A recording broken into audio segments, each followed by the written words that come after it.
People line up in front of his castle. Succubi are serving him. A simple ring from his inventory can be sold for billions in the real world. He can also open his inventory anytime. Pull out SS tier items like it's nothing. He even has an invisibility cloak just like Harry Potter. He's an idol for being the strongest and the only one to reach the max level. After 22 years in that world, even the succubus castle, which multiple guilds together couldn't take, he took it and enslaved the former owner all by himself. It all started when, on some random day, 1.2 million people disappeared. Everyone who was playing Eternal World. And at the same time, monsters appeared. The President of the United States thought they were aliens. Donald Trump, is that you? He wouldn't want, quote. Humans couldn't handle it, until suddenly the humans who disappeared started coming back. First time I've ever seen a dad go out to buy cigarettes and come back. They were inside an RPG game, where they could level up and get stronger. 1 month in real life was the same as 1 year in the game. The players who returned had died in the game. When it hit 2 months after the humans disappeared, the second wave of humans showed up. The ones who had 2 years in the game. After 3 months, the second wave came back. The ones who had 3 years in the game. Pretty soon there were players with 6 years and 8 years in that world. But as they came back, the monsters also got stronger. Now a level 150 monster called Drain had appeared. He looked to the side in panic. A single man was walking toward him, so he attacked, but it was already too late. The whole place suddenly exploded. The monster had been taken out with a single blow. That's because the 22nd year player had returned. The masked monarch. He was the one who killed all the lords and reached the Demon King's castle alone. He even killed the Demon King. No, it was just an illusion. The Demon King mocked him. He didn't realize it was an illusion even though he was the strongest human. That made him furious. But it was already too late for him. Even so, the Demon King said he completely exceeded his expectations, and he couldn't wait to have more fun with the kid. The masked one just begged him to kill him, but he was left alone in that place. That's when everything started to crumble, and the system allowed him to return, because he had launched an attack on the Demon King's castle. He also came back with the inventory as a reward, meaning he was the only one who didn't die in the game, and still came back with items from that world. The strongest man in the world returned. He immediately went to a building and rang the doorbell. In Eternal World, he always stuck together with his brother named Yoon Sang-min. But when they went to face the level 81 boss Begun, his brother got caught and killed right in front of him. Now he was at the building where he lived. When the door opened, his brother was really there, and recognized him. Sang-min thinks he came back after the masked player killed the game's final boss. At least that's what the leader of the Absolute Guild said. But we know it wasn't really like that. He'd actually fallen for a trick by the Demon King. Right now, stronger monsters are showing up, and high-level dungeons too. Suddenly Sang-min asks what level his brother Sang-hyuk is, and he asks why. Is it because you want to recruit him to the guild you're in? But when he hears the name of the Balhai Guild, our hero gets furious. Balhai was the guild that, because they were the highest level, killed weak players and enslaved them. Hyuk himself was the one who wiped them out with his own hands in the game. Sang-min seemed happy to be in it, but Hyuk orders him to leave the guild. He says trash will always be trash, so he wants him out. The kid looks kind of confused, and even asks why he's so confident now, and it's simply because he's at the max level. The kid thought Richard Polson was the highest level that existed, being level 228. How could that be possible? And it's possible because he himself is the masked monarch. He stopped gaining experience after reaching level 300. Only then did the kid understand it was him who wiped out the Balhai Guild. Sang-min asks how he can open the inventory, and Hyuk explains that he got it as a reward. Does that mean he really killed the Demon King? Yes, he killed him, but it wasn't quite like that. The kid freaks out with all that information. Hyuk says he wants to give a present, and asks the kid's level, which is 154. Then with a little grin, he wonders what he should give. Sang-min is surprised that his arm disappears like that, and that's thanks to the portable storage between dimensions. And then he finally pulls out the gift, which is Hamuri's Swords of Fury with an attack power of 450 to 800. The boy is completely shocked by that, but he's also completely happy. However, he soon gets discouraged because he can't use it. That's because he needs 150 strength, and he's still missing 32 points. Suddenly, half of Hyuk's body disappears, but he comes back with some items that increase the strength stat. Sang-min thinks all of that is impressive, so the only thing he can do is thank him with all his might. In a village somewhere in Japan,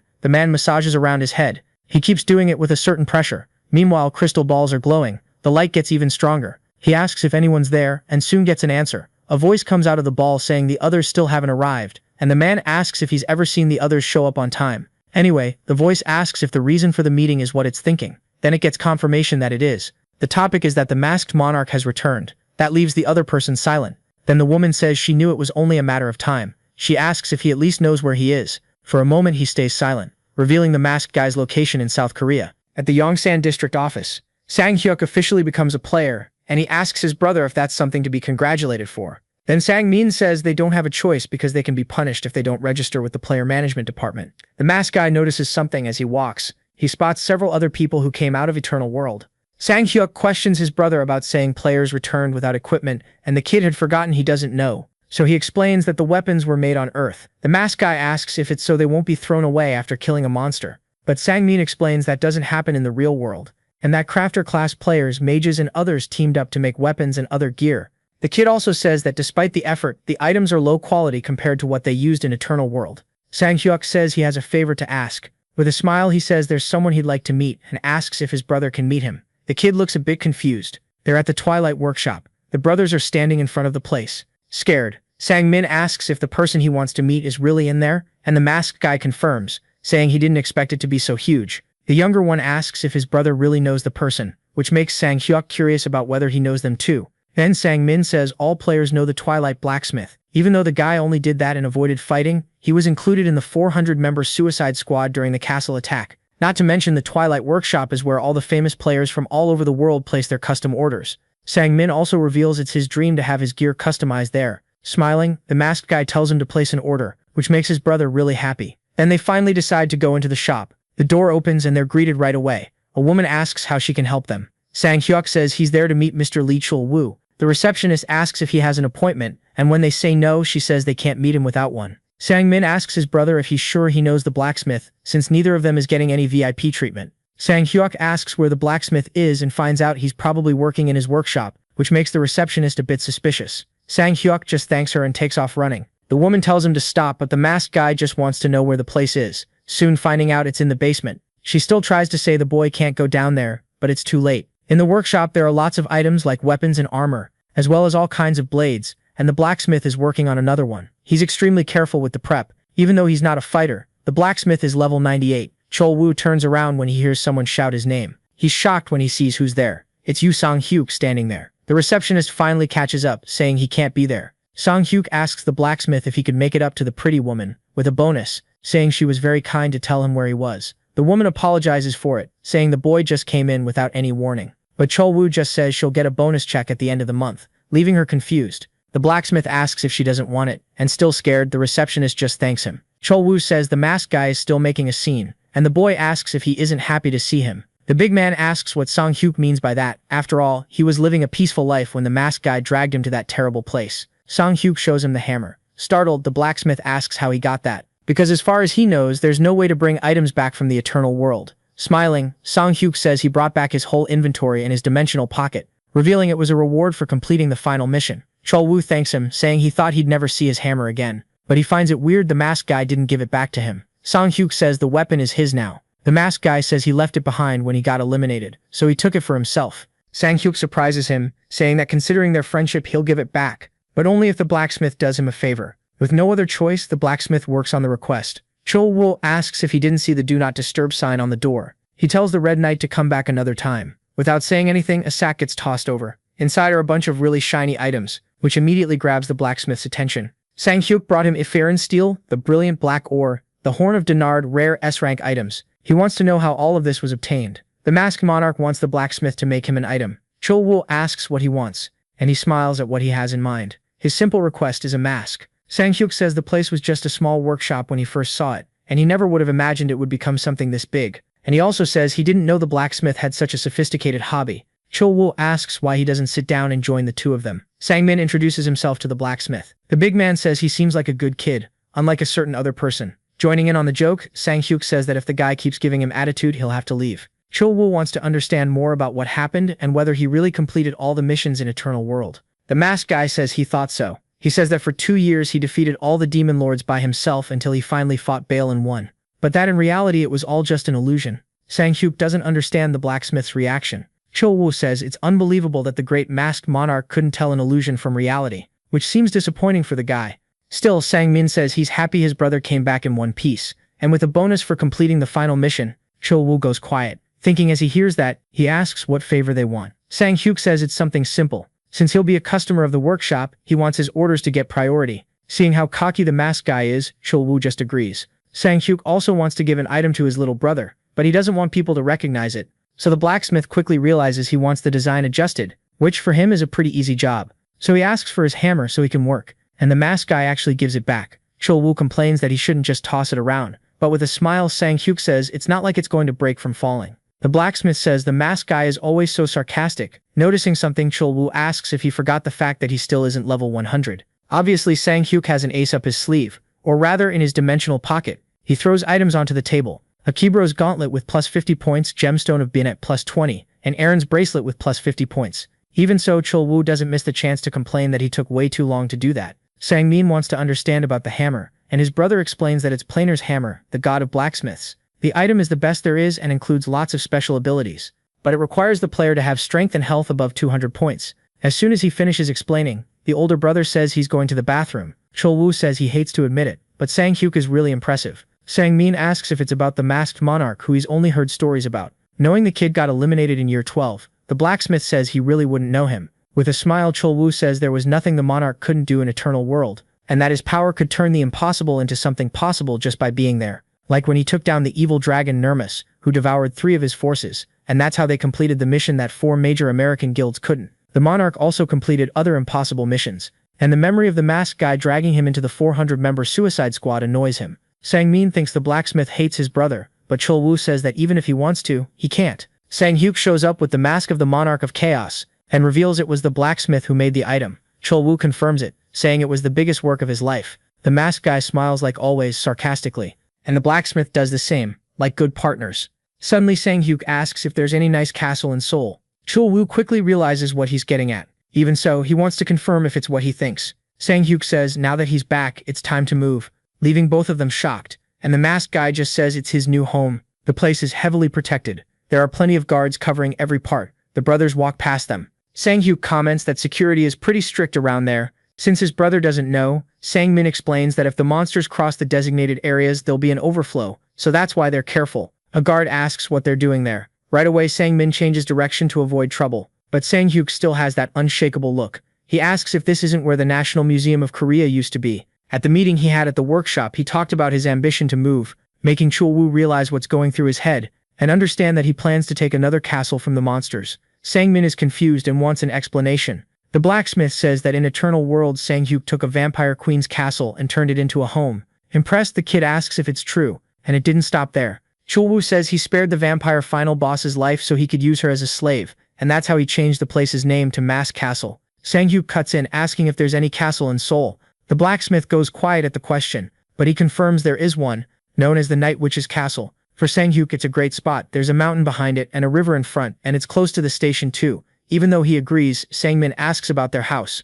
The masked one reassures him, saying he doesn't plan to sell it. After all, it's the precious home their mother left them. His words make his brother feel a lot better about the move. Sang-hyuk says that since he's the masked monarch, that house will always be a target. It could get invaded by monsters or other players looking for his items. He says that until they're safe from those threats, they'll live somewhere else. All the younger one can do is agree. Wrapping up the conversation, the masked one asks if he's ready. Sang-min is worried about the place's security, but of course the Red Warrior is ready. He's got his invisibility cloak, and it won't let anything see them. Sang-min asks what he doesn't have, and the older one makes it clear that, well, he's the legendary masked monarch. Sang-hyuk assures him they won't have any trouble with the cloak. The guards are on alert for any danger. One of them notices something approaching, but it's just another guard who doesn't even know when his own shift is, and none of them notice the intruders. Sang-min thinks it's all incredible, and the masked one tells him not to relax yet. He says he'll meet up with his brother after he gets past the guard post up ahead. Sang-min gets excited, asking for a cloak, and the masked one asks if he's planning to do something weird. The younger one denies doing anything like that. Sang-min spots what must be the Night Witch's castle. He also says the place hasn't been conquered, and that's why he thinks the players got weaker after coming back to the real world. Sang-min warns him that the place is home to succubi and incubi, so it's hard to invade since they use psychic attacks. Sang-hyuk says he knows a lot of powerful mages came back, and asks if they didn't make any immunity items. But even with lots of powerful mages, it's useless if they don't have ingredients for artifacts. After all, to make that stuff you need mana stones and other things. But Sang-min warns him about something, and says a mountain rose up from the depths in the middle of London, and he heard they found a mana stone mine there. Something catches the brothers' attention. They realize the castle walls are pretty hard to climb. Without wasting time, the masked one summons his inventory. He looks for something that'll help. Sang-hyuk picks one and equips it. A light hits the younger brother's eyes and he shields them, but as soon as he can see, he's pretty shocked. Sang-min asks if that's a dragon set. Sang-hyuk grabs him and tells him not to be scared. Without saying anything else, he jumps, flying with his brother in his arms. Freaked out, Sang-min asks how that's possible. Sang-hyuk says he's only just getting started. The masked one lands on the ground with a furious look. He's ready for the next part. He's curious to see how strong the monsters are. Someone is lurking at the window. With a smile on her face, the girl waits for her victims. She announces she has a guest. The older one warns his brother that the scent is the Night Witch's pollen, and if he fills his nose with that stuff, it's over. Scared, Sang-min asks if he heard the same thing. The weird vibe ends up drawing Sang-min in. He can see a mist that comes closer to him and slips into his nose, making the boy more and more unsettled. But it all gets solved with the slap Sang-hyuk gives him. Then the masked one tells him to get a grip. The brothers keep walking through the place. Sang-min asks if he's sure they can just stroll around there, and the other tells him not to worry. Sang-hyuk says all that's there are the incubi and succubi, and he could take a whole truckload of them without any problem. He hands his brother a ring and tells him to use it if he's worried. It's a defensive item against mental spells. Not noticing the danger, Sang-min asks if that'll keep the creatures away. But the voice behind him says the opposite. The boy turns around, totally startled. Beautiful girls say they've been waiting for him for a long time. Making him shy, one of them even asks if all warriors are this handsome. The blonde even asks if he'd like to have some fun with her. Another offer is made to him. All the horned girls want a bit of fun with him. They even try to hug him to help with the tiredness, making him absent-mindedly breathe in more of that mist. Finally, the masked monarch shows up, threatening them if they keep making the place stink. He says he'll take all of them, leaving those girls scared. They run off, not wanting to risk it, and Sang-min is left behind, embarrassed. Sang-hyuk yells in his ear, snapping him out of the trance. The kid falls to the floor, not understanding what happened. A bit annoyed, Sang-hyuk tells his brother not to disappoint him. After all, they're low-level succubi. That even makes the kid a little sad. Sang-min says they should think better about the idea of actually moving to the place. Still serious, Sang-hyuk tells him again not to worry. He says this will end once he makes the owner of the place obey him. Sang-min asks if those things were really succubi, and the older one asks if he was expecting to see girls with no clothes on, which the kid denies. Sang-hyuk explains that for each person, those creatures take on a form, changing depending on the victim's tastes. That leaves the younger brother thinking. The two open the door and come face to face with a hallway full of statues. Sang-hyuk realizes something's off, and with a cocky smile he says the owner is trying to play games. He says he thought a succubus queen would be different. The masked one suspects that right now she's planning a surprise for him. Then he notices something there. Stopping in front of a suit of armor, he asks what it's doing there. The owner of the house he plans to live in. Something is behind the armor. It's her. With her eyes glowing, she shoots out of the armor like lightning. Sang-hyuk asks what she thinks she's doing. Chasing after her, the masked one says he's got a deed to the castle for her to sign before she leaves. It doesn't take long for the masked one to catch up. Sang-hyuk is even faster. He stops in front of the queen saying she can't run, but something makes his eyes go wide. He finds the creature in front of him strange. To be sure, he asks if she really is Lilith. Almost everything is in ruins. They're so fast that sometimes you can only see flashes, along with the explosions caused by them, and more destruction coming from all sides. The masked one uses his powerful sword, fighting the succubus queen. Sang-hyuk admits she's stronger than other succubi. After all, she's Lilith, the lady of the night witches. With a laugh, she asks if the guy regrets fighting her, and says it's far too late for that. The masked monarch's sword is broken. That's impressive even to him. Lilith says she can't even believe he managed to block her power. Smiling, she says this time he won't have the same luck.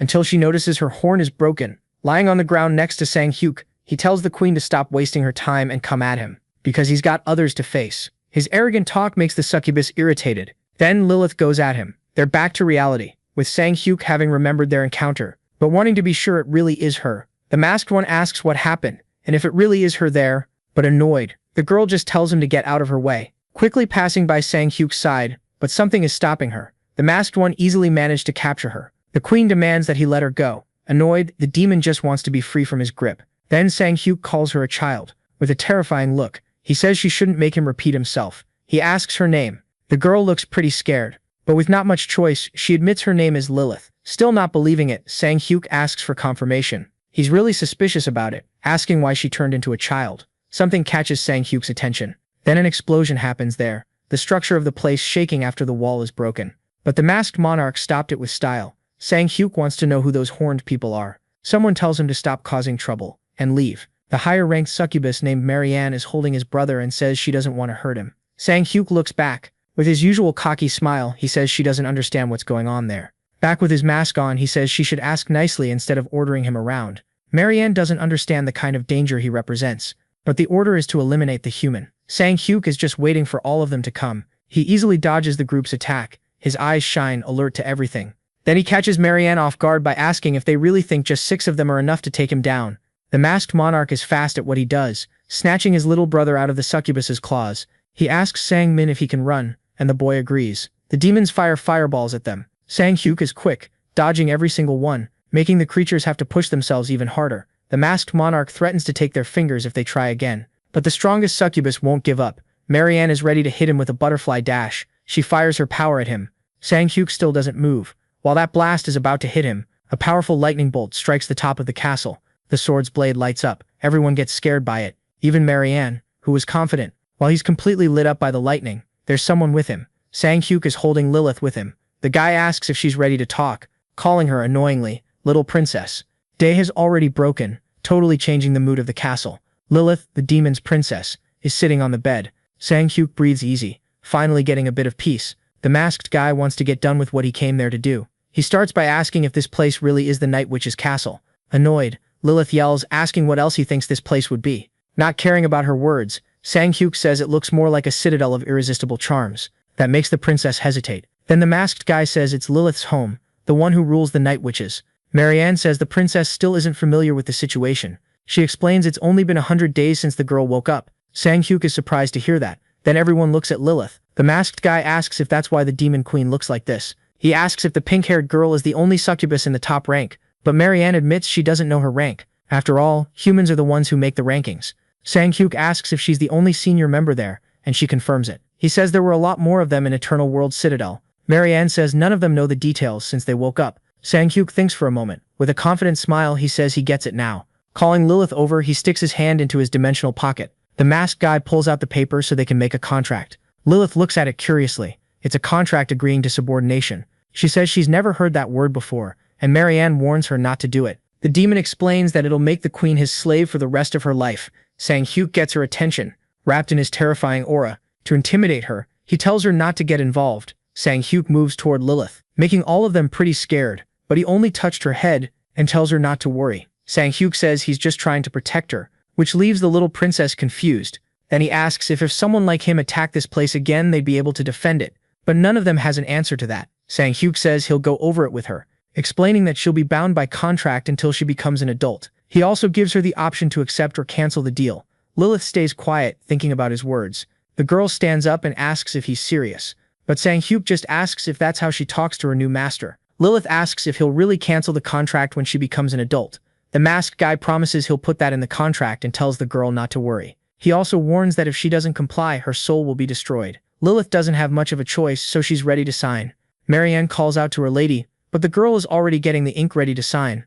All she has to do is leave her signature with her own fluid. When she finishes, a light shines over the paper. Sang-hyuk smiles at that, because the two of them have a deal. He asks the other lady if her name really is Marianne. The succubus looks a bit thoughtful, but in the end she confirms that's her name.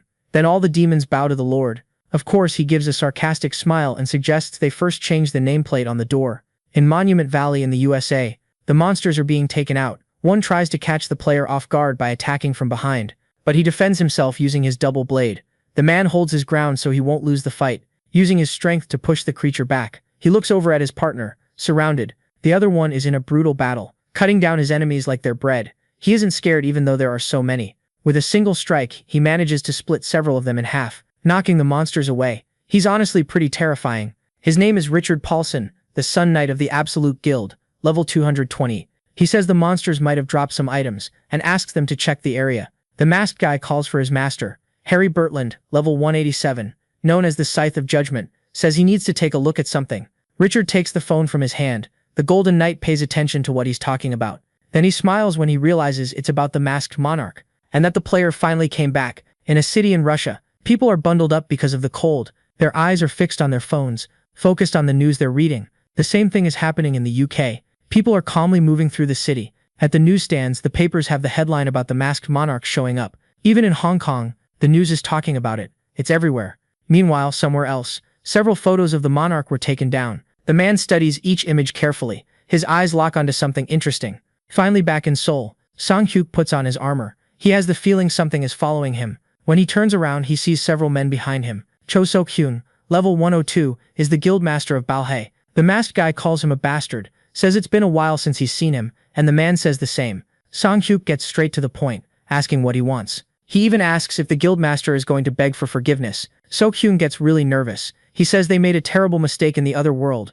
claiming they won't repeat the same actions, and asking for forgiveness. Sang-hyuk laughs at his words. He says the world they live in is interesting. After all, one man is begging forgiveness from another man who took his life. Anyway, he forgives him. But there's a condition. Sang-hyuk tells him to hold a press conference the next day, to confess to every crime he committed without adding or leaving out any truth, with the threat of being punished. The masked guy asks what he thinks about that. In the end, Sok-hyun accepts it. Sang-hyuk makes it clear that hard times are coming for the man, and that everything he worked for will collapse, and that there's nothing he can gain without pain. If he waits and gets through this moment, Sang-hyuk plans to help him, so he can build the right path. The castle belongs entirely to the monarch, and he makes the message crystal clear by putting up a symbol to show the place is his. There are lots of people outside, including reporters, all of them trying to grab whatever they can for themselves. People shout that they know he's in there, and they just want to ask a few questions. Then they beg for the door to be opened. The director of the player management department is there too. Someone asks him if he's sure the masked guy is inside. The man suggests they should go back. He is Park Sung-shik, a Year 12 player, and says the masked monarch was a terrifying player in Eternal World, and he advises them not to provoke the warrior, which ends up annoying the director. Young Chol says the masked guy should be in there greeting him, and yet he's still coming up with the idea of going back. The man says he doesn't know how good the player is, but he's still the management director. He's basically pounding on the door. Young Chol yells that the player should have come looking for him as soon as he got back, and gets mad that he's locked in. The front door opens. Everyone looks at what's inside, and the director has an ambitious smile. He laughs thinking he scared the masked guy. Young says he's ready to find out how strong the masked guy really is. Sung-shik immediately realizes something is wrong. The player warns that what's coming is dream dust. He yells for everyone to protect themselves from it. Not only that, he warns everyone to run. Sung-shik shields himself from the dust. The guy behind him says everything looks clean. Meanwhile, Myung is without his clothes while doing a weird dance. Sung-shik quickly realizes he's hallucinating and tells them to protect the director. The cameras are recording this humiliating moment. Sung-min comments that the man seems like someone important, and his brother fires back asking why someone like that would break into someone else's property. A sound catches Sung-hyuk's attention. He pulls his phone out of his pocket. It's a call from an unknown number. Sung-hyuk tells his brother to give him a few minutes. Far from there, he answers the call. The voice surprises him, saying it's been a while since they've seen each other, and the masked man suspects she's speaking Rosalian. Sung-hyuk asks how she got his number, and she says she knows everything. The person introduces herself as Jae, head of the Dark Chamber of Commerce of Eternal World. Sung-hyuk wants to know what she wants, and Jae asks if he isn't interested in knowing what she does. He threatens to hang up if she has nothing else to say. Jae asks if he doesn't have anything to give her, claiming she figured the masked monarch would have something interesting in his possession. She says the Dark Chamber of Commerce is planning an auction, but they don't have anything to make it happen. Sung-hyuk tries to deny having anything, but Jae says that in this world a bit of money can be useful. He thinks for a bit, then says he'll give a ring. Jae wants to know what kind. The monarch explains that the item reduces cooldown time by 5%, and increases resistance to fire and magical effects by 5% each. With a smile, Jae says she couldn't have asked for anything better, but she remembers that ring, and Sung-hyuk confirms it used to belong to the Crimson Witch. Jae says the other one would sell her house just to buy it back. He asks where they should make a deal. Jae explains that for Korea they use the lockers at Seoul Station, and says she'll send the details by message. The call then ends. Not even Sung-hyuk was expecting to get brushed off that fast. He heads to Seoul Station as agreed, using the hood so he won't draw too much attention. Sung-hyuk goes up to one of the lockers. When he opens it, there's a box inside. Sung-hyuk is a little suspicious. He decides to go to his old house, meeting up with his brother. Sung-min is desperate to know what's going to happen. He asks how much all of this costs. Along with several stacks of cash, there's also an envelope. Without wasting time, Sung-hyuk grabs it. His eyes go wide at what he sees. It's a check, and the total amount is 10 billion won. The truck is going at high speed, and they're filming, not wanting to miss a single detail. The lenses are focused on this mess. There are lots of cargo trucks entering the castle, with a small car leading them. The vehicle is the first to stop. Someone's in the passenger seat and opens the door. The one who gets out of the car is the super stylish blacksmith, dressed in a suit, but he doesn't care about anything at all. Soon he's greeted by someone telling him the master is waiting for him. Beautiful horned girls will kindly show him the way. His expression is still suspicious. The door opens for him to enter. Finally, Chol-woo meets Sang-hyuk. The masked man says he's late. Suddenly the big guy comes up to him, and he doesn't understand what's happening. Chol-woo crushes him in a hug and says the kid has a special talent for causing trouble, accusing him that the world fell into chaos because of him. Sang-hyuk only asks him to let go first. The masked man complains he's way too strong and the squeeze almost left him out of breath. After recovering, Sang-hyuk gets straight to the point and asks if the man has made a decision to move the workshop to the castle. With a serious look, Chol-woo asks him to listen. The blacksmith says he didn't come because of him. He asks how he could refuse the offer when the kid has all the raw materials from the other world right there. Chol-woo asks if there's electricity there, because he heard electronics don't work on altered land. Since nothing works yet, he says it'll take some time. And he also considers the possibility of having to do it like he did in Eternal World. If it's that way, it'll take a month. Sang-hyuk asks him to build everything in that time and he freaks out, saying he can't. With a smile, the masked man reveals he plans to give the Twilight Workshop first pick of the monster's byproducts and asks if he still can't make it work. His words make the man irritated. The blacksmith says he'll have to use the mana-powered generator, and Sang-hyuk asks if he means the Phoenix Heart. Pulling out 3 of them, he asks if that's enough. Excited, Cholwoo says it's more than enough, and the masked man says he has more. He should let him know when he needs more. And there's one more thing to be said. Sang-hyuk has another favor to ask, making the blacksmith curious about what it is. The monsters are all around the castle. The masked monarch keeps cutting down everyone in his way. There are other warriors in the fight, all fierce and giving it everything they've got. This happened back in Eternal World, when they were doing the final mission. The man in the gray mask tells his master to leave the monsters to them and move on. Then the other one remembers. They're members of the Masked Mercenaries Guild. Then the woman adds that they can handle it. She says the monarch needs to save his energy to defeat the Demon King. The man yells at him not to waste time. Sang-hyuk stands there, thinking about what they said. Suddenly, behind him, Bale shows up saying he has loyal friends. Sang-hyuk quickly looks back. Before he can even react, the king strikes him, a heavy hit that makes him spit up his own lifeblood.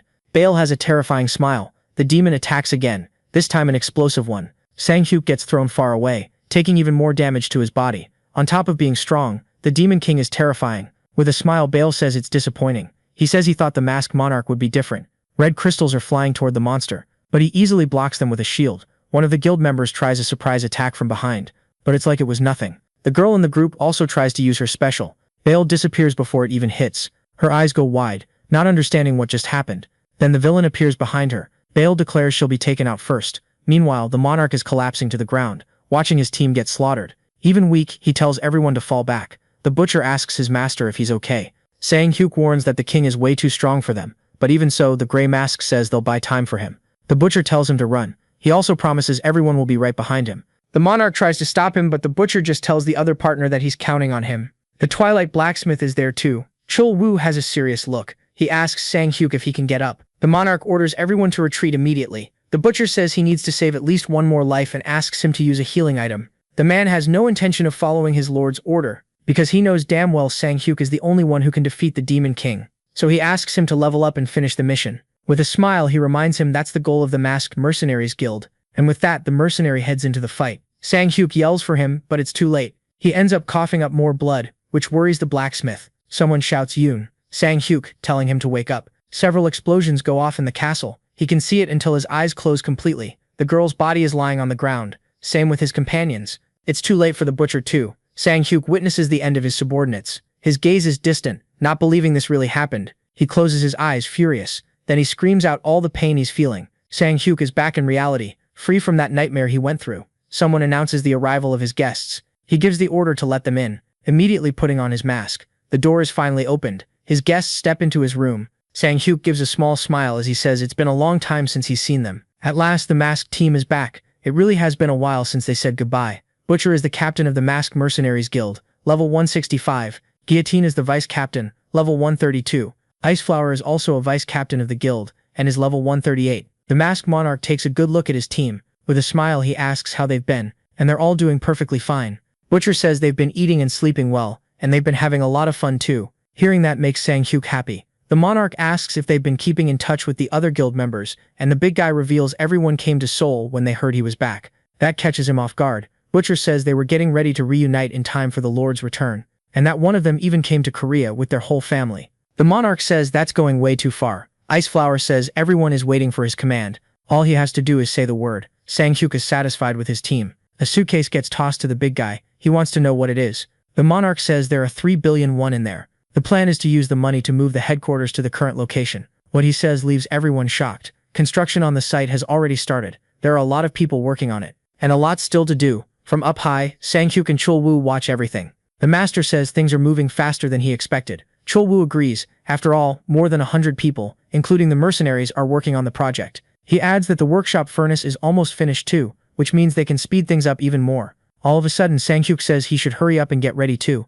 making the blacksmith curious. Then the monarch reveals his plan to conquer the world, which freaks Chol-woo out. Somewhere in a city in Italy, the woman calmly sips her drink. She gives a small smile. She asks her partner if he's heading out and suggests he grab something to eat. Part of the Red Magic Tower Guild, the Crimson Witch is level 205. Something makes her partner tremble. It's the clock, showing it's exactly 1 o'clock. The woman asks about the item. He shakes the red box, showing where it is, making the witch look at it with curiosity. The box is opened right away. A red light from inside lights up the witch's face, confirming it really is her ring. She wants to understand how it came back to the real world, and asks if this has anything to do with the Masked Monarch. But the man just gives the price, 20 billion won for the item, and asks how she's going to pay. On the phone, someone asks if it should be done to the same account. She confirms to transfer 20 billion won.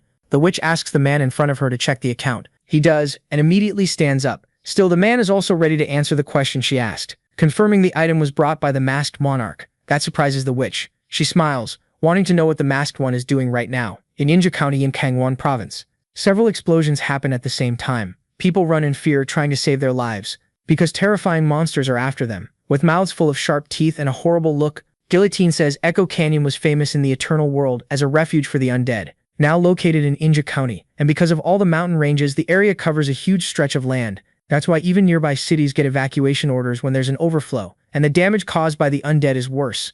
Guillotine also says nobody seems to have a solution, so it's a real headache for the government. The monarch says that will be their first attack. He smiles at the idea of the masked mercenaries taking care of a problem even the government couldn't handle, so he declares they'll make the battle send-off as big as possible. Sang-hyuk wants the whole world to know the masked ones are back. As always, there's a reporter snooping around the castle to deliver the news the world wants to know. He's ready to broadcast live the big send-off of the Masked Mercenaries Guild. The man also talks about the monarch having given his group the important mission of conquering Echo Canyon. He realizes everything seems to be ready. After all, the castle gate is opening. They start marching out. There's a whole legion of masked ones. Camera flashes turn toward the butcher. In a memory from the past, the door opens for the trio to enter. The Lord warns it'll be hard to fight using those weapons, then asks them to let him know if they need anything. One of the masked ones, surprised, asks if all of that isn't from the other world. The monarch makes it clear they have a lot of work to do there, and tells them to think of it like a signing bonus. The butcher still thinks a lot about it. Like a great captain, he shouts that the masked mercenaries will conquer Echo Canyon, and tells everyone to get on the buses. Soon the reporter shares the news with people about the guild's trip to Injo. He also asks how the team is going to conquer a place where every other group has failed. Either way, KBN will keep bringing everyone the updates, saying they'll be heading to Injo for the latest. Sang-hyuk says he's happy he had the team rehearse. The guy glances at the girl beside him. He asks if the ice cream is good, and with a smile, Lilith says yes. Then the masked one says she's had enough since this is the 10th one. But the princess just says they're delicious. There isn't much he can do about that. Sang-hyuk just orders that this will be the last one because the two of them need to go and she wants to know their destination. Smiling, the masked guy says they've got a job to do. He just says he left something behind, making Lilith curious. Only 2 guards are protecting the entrance to the place. They're watching KBN, who believes the masked monarch is waiting for the right moment to show up. The guard smiles, ready to see the Lord in action. They comment on how embarrassing it'll be if they fail the mission. Someone's presence is noticed. Doing his job, the guard tries to warn that the area is restricted, but he gets caught in a strange mist, making them fall asleep on the ground. Even Lilith is surprised by how fast it was. She asks the monarch if she can touch them, but the guy tells her to leave them alone because they don't have much time. The two of them enter the place that was being guarded. Lilith says she's feeling a huge amount of mana. Looking a bit scared, the girl asks where they are. She says she doesn't like scary places. The Bradal Catacomb in Eternal World is where priests and holy knights are buried. A place that's sacred got contaminated because of Baal, the head of the demon lords, disturbing the rest of God's children, disturbs his authority, and that boosts the power of those creatures. So the place lost its holiness and turned into a kingdom of the undead. Right behind Lilith, a monster appears. Even startled, she attacks, making the pile of bones fall apart on the ground. Still, its structure keeps moving. Little by little, the undead recovers. With just one punch, the monarch destroys the monster, throwing the pile of bones far away. Thanks to Baal using his dark authority there, since the undead in Bradale are on another level, especially the fallen pope, who besides being over level 200, is one of the strongest and most well-known. There's a reason the masked guy is there. Together with Lilith, he approaches a peculiar door. Sang-hyuk tells the girl to stay there. Lilith, the future queen of demons, is really scared. Masked monarch opens the door. He walks up to a sword that's shining brightly, the most powerful one in Eternal World. Admarion, the Dragon King's mercy. Sang-hyuk looks at his new acquisition. Without wasting time, he grabs the sword and pulls it from its place. The sword shines even more, but even if it was only hinted at, this sword took the Demon King's head and pierced his heart, a powerful weapon for a powerful player. Something catches Sang-hyuk's attention. Looking back, he notices an army of undead. In the crowd is the fallen pope, one of the creatures with insane strength. He smiles at all of it. It's time to have some fun. But before he could do anything, the monsters get attacked. Sang-hyuk is confused as he looks at a hooded figure, the one responsible for attacking the monsters. He tells Sang-hyuk he didn't expect to see him there. The hooded one reveals he's another masked guy and says he didn't expect to run into him there. Meanwhile, the undead tries to attack the one in the green cloak. He easily dodges, making the creatures miss their target. The masked guy looks at the pile of bones on the ground, using his weapon to write something in the dirt. He made a magic circle using the monsters. His eyes glow as he looks at it. He chants a few words, Yasurum ante rium haruna. The bones move as he says, Harira kum dari han mahan. Then he says, Gary noyo nanmian baven. Raising his hands, he yells, "Come dog born in hell." The intense light hits the undead. Song-hai watches it all, impressed. A new creature is created, and the masked guy declares it's time for him to eat. The undead army sticks together for the attack, but they're easily broken apart by the dog. It can easily defeat the monsters. Still, more show up to attack, using their swords and other weapons, but the dog is fiercer than them, knocking an undead to the ground and crushing its bones in a single bite. More skeleton monsters attack the dog, which just makes the animal even angrier, and it goes after them, tearing them apart. Song-hai just watches the whole fight. He's freaked out by the whole scene. The hellhound keeps attacking like crazy, leaving a bunch of them in pieces on the ground, easily snapping bones with its powerful teeth. The creature looks back, letting out a pretty terrifying scream. A lightning bolt ends up hitting it, and that finally puts an end to the hellhound. The hooded guy looks to where it came from. It's the fallen pope standing there. The monster's response is to open its mouth to fire another bolt of power. It spits out a strong blast, but the masked guy didn't take serious damage, so the monster decides to go in, attacking head-on. The hooded guy ends up dodging before getting hit, and chants more magic words, Naruma Biku Komboisha. While the creature chases him, he continues, Narupa Rosuma, summoning even more hellhounds. These small, fierce creatures roar at the Pope. The boss uses his sacred symbol to attack them, hitting several dogs at the same time. They're easily taken out one by one. Still, there are too many to fight. The fallen Pope seems to handle them easily. Meanwhile, the hooded guy watches the fight, worried. Then the shots go toward him, hitting the spot where he is. The fallen Pope thinks he took him out, but he's impressed by the quick response. The masked monarch ended up protecting him with a magic shield, but the hooded guy gets annoyed at the interference, saying he didn't ask for help, but Sang-hyuk just says he's still stubborn as always. The monarch already grabs his new gear, ready to wipe the boss out of the place. He attacks right away with a dragon blade. This time even the fallen Pope gets scared. He gets hit by a huge explosion. Even the hooded guy is impressed. Sang-hyuk surprises him, saying he hasn't seen him since the Suicide Squad's first mission. This is the necromancer, Yang Su-chan. The hooded guy asks if he shouldn't be in Echo Canyon, and Sang-hyuk also wants to know what he's doing here. Su-chan says the reason is obvious, because the place is full of top-quality bones. The monarch says he's crazy for coming alone. He also wants to say one more thing, and he invites the hooded guy to join the Masked Mercenaries Guild. So Chan wants to know why he joined the group. Then Sang-hyuk says he heard he wants to surpass Ahmed Hassan, so the masked guy wants to help him reach that goal. The necromancer thinks about the offer. He says the guild is already strong enough, so he wants to know why the masked guy wants to use him. With a smile, Sang-hyuk says there's a goal behind it, to defeat the Demon King for good. Back at the country's airport, Jae just finished another trip. Her phone starts ringing. Without wasting time, she answers. Some people stop to watch the Masked Mercenaries Guild on the news, just to talk about the successful mission of taking over Echo Canyon. Jae stays on the phone getting information. Finally, she realizes what's going on. She looks at the person in focus on the TV, then says that first she needs to visit the masked monarch. Jae walks into the coffee shop, looking around for her contact, which doesn't take long to find.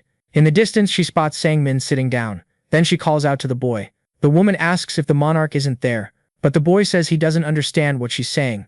Jae is surprised he can speak Rosalian, and he says he's a player too. The woman says she feels more comfortable speaking that language because of the time she spent in the other world. There were people from lots of countries and everyone could understand each other with it. Anyway, it's a pleasure for her to meet him. Jae introduces herself as the head of the Dark Chamber of Commerce. The two of them sit down for coffee. In the middle of the conversation, she congratulates him on the victory in Echo Canyon. Then she asks where the monarch is, and Sang-min says he had business to take care of, so he came in his place. Jae agrees that the Crimson Warrior is a busy man. Getting straight to the point, she asks to see the item. Sang-min hands her the box. Jae opens it eagerly to see. The woman's eyes light up at what's inside. She says they can count on them to sell the item and that he doesn't need to worry. But there's something else that needs to be handled. Sang-min says his brother asked her to look into something else, and the boss says she sent the invitations as requested. Then the boy gets eager to know more details. Jae says they won't have a choice but to come, since it's an invitation from the masked guy himself. People want to know from Richard the reason for the visit. Inside the car, the other man asks if the place is Guanguamo. Michael Buren, known as the Hammer of God, is part of the Cathedral Knights of the United Kingdom. Some curious people want to know who the beautiful woman is. From China, this is Liu Xiaoyu, master of the Nine Dragons Swordsman Guild. Other guests enjoy the food from the stalls. The Russian Ian Galael from the Emperor Guild asks for more delicious pancakes. There are two guards standing there doing their job.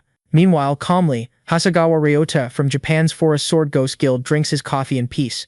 Manuel Matthias from the German Guild Dragon Hunters also arrives. He believes he's in the right place, at the Masked Monarch's castle, where the meeting invitation was made. Soon the news spreads about the arrivals. From KBN, it's known that all the masters of powerful guilds around the world arrived in Korea early in the morning. Everyone's been chiming in about the sudden visit. To everyone's surprise, the guests just walked right into the castle. A beautiful banquet was served for the masters, Richard is on the suspicious side, while Ian is a lot calmer. From above, they're being watched. Chol Woo can't believe the guild masters are in the same room, and Butcher says it's the first time since the Suicide Squad's first mission. Smiling, the blacksmith says Sang-hyuk has a gift for making headlines, giving him credit for being smart. Michael slams the table, annoyed, wanting to know how long they're going to wait, and he threatens to leave if he has to wait one more minute. Richard tells the man he's impatient, and that's why he hasn't changed at all. The beautiful Lubo says the same goes for the masked monarch, saying the man thinks of them like they're just accessories. The long-haired guy doesn't get what she means by that, so the woman explains that the monarch used them in Eternal World, but someone doesn't see it that way. Ian says they did a good job helping him finish the final mission. With a convincing smile, he asks if the player could have done it without them. Annoyed, Louis yells that the masked guy took all the glory from the mission. Jumping into the argument, Richard asks them to be honest. He says it's not the glory that's making them mad, it's the reward. Louis asks if that isn't why they're there to find out what the prize is. Michael also reminds everyone that the masked guy brought items from the other world, so he tells them to take a good look at the mercenaries' gear, which looks like it came from Eternal World. Richard looks at the men. A voice ends up drawing their attention. The masked monarch walks in, announcing they should celebrate a day like this. He says no one would have imagined they'd be gathered like this again. But Michael has a strange reaction. He says he's sure the masked guy didn't invite them for some trip down memory lane. Then he gets straight to the point, asking why they're there. That makes Sang-hyuk smile. So he doesn't waste the man's time, he gets straight to the point. Sang-hyuk raises his arm. His hand disappears into space, which freaks the guests out. Ryota quickly realizes it's a dimensional pocket. Something is being pulled out of it. An item from the other world, which leaves everyone in the room shocked. Annoyed, Michael wants to know how he got that. It's the blonde guy's warhammer, which makes him so mad he lunges at the monarch. Sang-hyuk asks him to calm down, because the invitation is to return the items to their rightful owners. Michael is completely stunned hearing that. The masked monarch smiles at what he's about to say, and then he suggests they start a weapon auction. That catches everyone off guard, making Michael react even more angrily, asking what the kid thinks he's doing. After all, the item belongs to him. But Sang-hyuk just asks why the hammer would be his. He says he simply brought back ownerless weapons from the game. Then he asks if there's any problem with that. Obviously that pisses Michael off even more.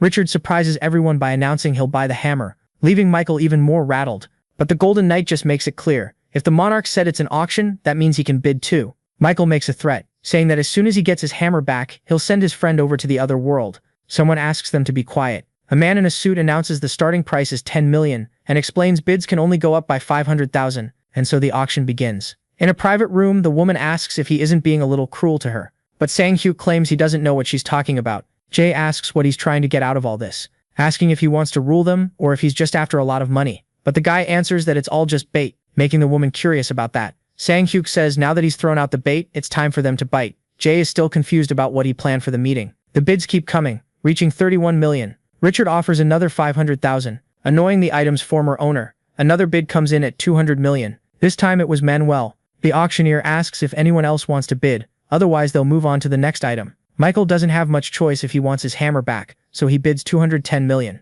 The auctioneer asks if there's any other bid, but everyone stays silent, so Tamien's anger turns toward Michael Buren. Finally, they're going to start with a new item. This one is the Sun's Blessing. Leaving Richard pretty shocked by that, he looks around on all sides worried, watching which of the masters will turn out to be traitors and try to take it. Michael's got a sarcastic grin, ready for his revenge. He starts by calling out a bid of 200 million, which only makes things worse for the Golden Knight. It's already late at night and the auction has ended. Richard walks calmly, enjoying the night breeze. A voice comes from behind saying they've got unfinished business. It's Michael standing there. The guy is pretty pissed off. Richard says he doesn't know what he's talking about. He says that because of the long-haired guy, he also spent over 200 million. But Michael says that's not what matters here. Pulling a dagger, he says the man pissed him off. The two start fighting, even causing small explosions. The Sun Knight asks if that's how the other guy wants to play, and Michael asks how long the man thinks he can disrespect him and walk away. Spotless, declaring his end tonight. Richard doesn't hold back either. Firing back, he hits the blonde guy with his glove,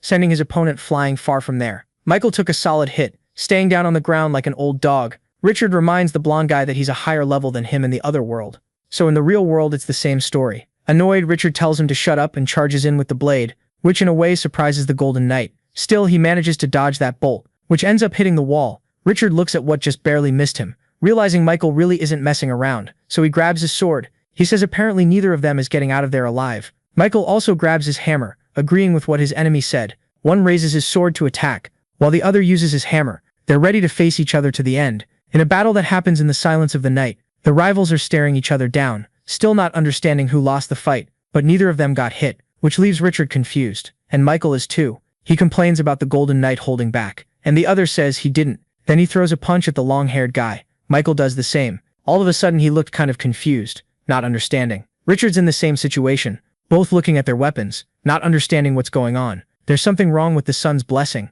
just like Tyen's wrath. They realize no weapon is working. From the high window, Sang-hyuk watches them. He smiles at his plan, because they finally took the bait. Richard accuses the masked guy of knowing from the start, and asks why he wasn't told he still can't use the sun's blessing. Sang-hyuk says he never told him to buy the sword, and asks why the man is even questioning that. He says the Golden Knight should have checked if he had enough points to use it before buying it. Giving up, Richard asks what he wants, and what he has to do to be able to use the sword. So the monarch wants him to beg him, all because he heard the USA is up to its neck in dungeons that were considered hard to raid. Sang-hyuk smiles and says he'll take care of that for him, which leaves the knight impressed. Richard says that's way beyond his control. He says he doesn't know how things are in Korea, but in the USA the hunting grounds and dungeons are under heavy security. Sang-hyuk says that's exactly why he's asking the man to beg him, just in case they feel the need for someone like him. The monarch looks at everything calmly, while Richard thinks the situation is complicated. He leaves the masked guy's room, immediately finding the scene in front of him weird. It's the other masters waiting for him. The bald guy goes straight to asking if the masked guy also talked about areas and dungeons with him.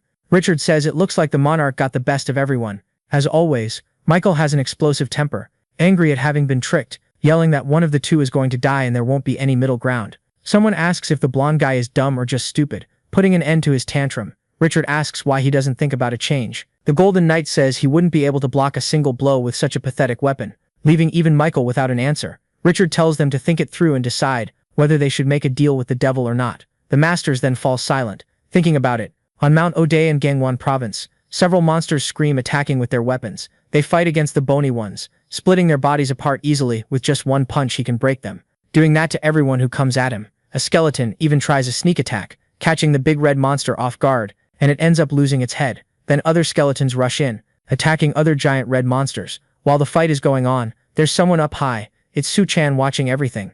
Sang-hyuk shows up next to him, and says he can't believe he cleared Variak's dangerous path all by himself. The necromancer just asks what he expected from a player at his level, and the masked guy laughs, saying he never knew he was so quick to catch on. Changing the subject, the hooded guy wants to know why he made such an absurd demand. What happened to the people who took part in the auction? He's been thinking that this isn't eternal world anymore, so if you get eliminated, it's forever. Sang-hyuk asks how far he's trying to take this. So Shan says his conclusion is that players need to get stronger so fewer of them end up dying. Monarch just watches in silence. Then he comments that he's got a lot of stuff in his dimensional pocket, but he was wondering how many players he can actually gear up. Sang-hyuk knows the number of solo players in Eternal World is around 100 million, so he can't equip them all. He says maybe he can help them in another way, but he wonders who he'd even choose for that, coming to the conclusion that in the end, players have to get stronger on their own. The necromancer stares at him, thinking, so Shan gets what he means, but he doesn't think that answers his question. Sang-hyuk needs to be even clearer about his reason. In his mind comes the memory of that terrible day,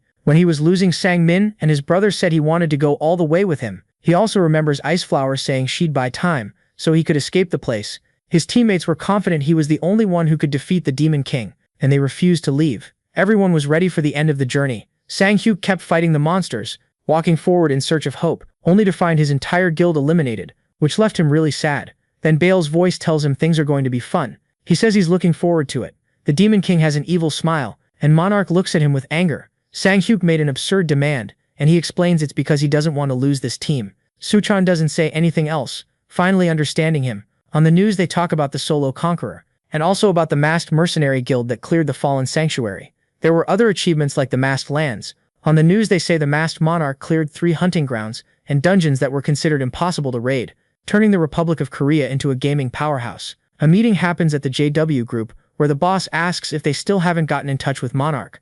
The man yells, asking if he doesn't know all eyes are on Korea right now, so he offers any amount to bring him in for photos. Sang-hyuk enjoys the sunset on a beautiful island. He has that same smile as always. The guy thinks this is perfect for TV, and wonders if he should go to that place. His phone rings, showing it's Jay. The woman asks how it feels to be a star of the world, and Sang-hyuk just says if she's going to waste his time he'll hang up. Jay laughs at how little he wants to chat and gets straight to the point, saying she just got a call from the United States, congratulating him on his plan working. Meanwhile, in the Las Vegas desert, you can already tell something isn't going well. Anyway, Sang-hyuk was recommended to conquer an impossible-to-raid dungeon.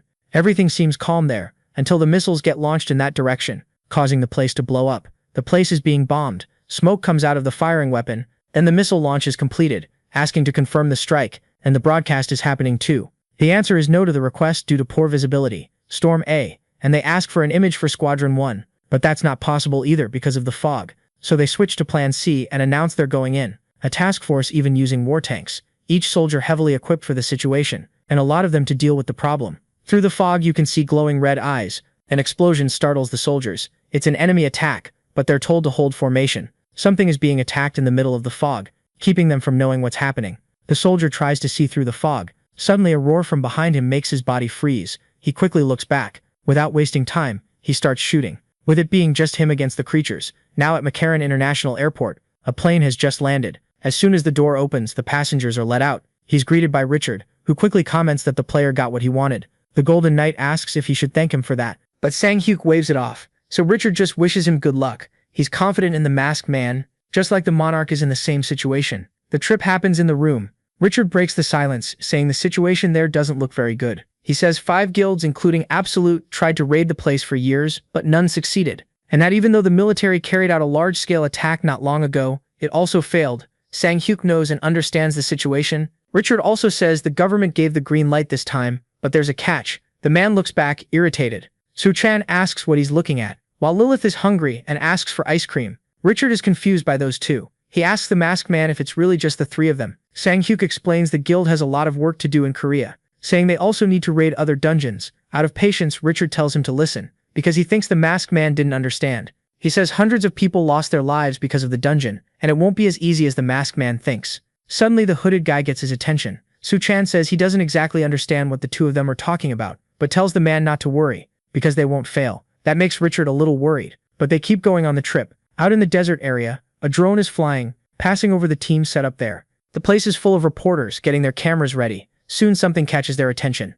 At last the masked monarch has arrived. They try to interview the player, wanting to know if he's confident he can raid the dungeon. Sang-hyuk is up high, watching what's going on there, but there's nothing to see except a haze caused by the dust. They'll face the Great Labyrinth, which despite the simple name, wasn't considered impossible to raid only in the real world, but also in Eternal World. Soo-chan asks if he hasn't raided the dungeon before. Sang-hyuk explains that the Great Labyrinth not only changes the route, but also the monsters. Getting lucky enough to defeat the boss, but even so he couldn't clear the entire dungeon. They get the notice that they can go in. Sang-hyuk tells them not to worry, because he's at a higher level than he was back then. The car that brought them is still parked there. Someone knocks on the window glass, making Richard immediately open it, asking what it is.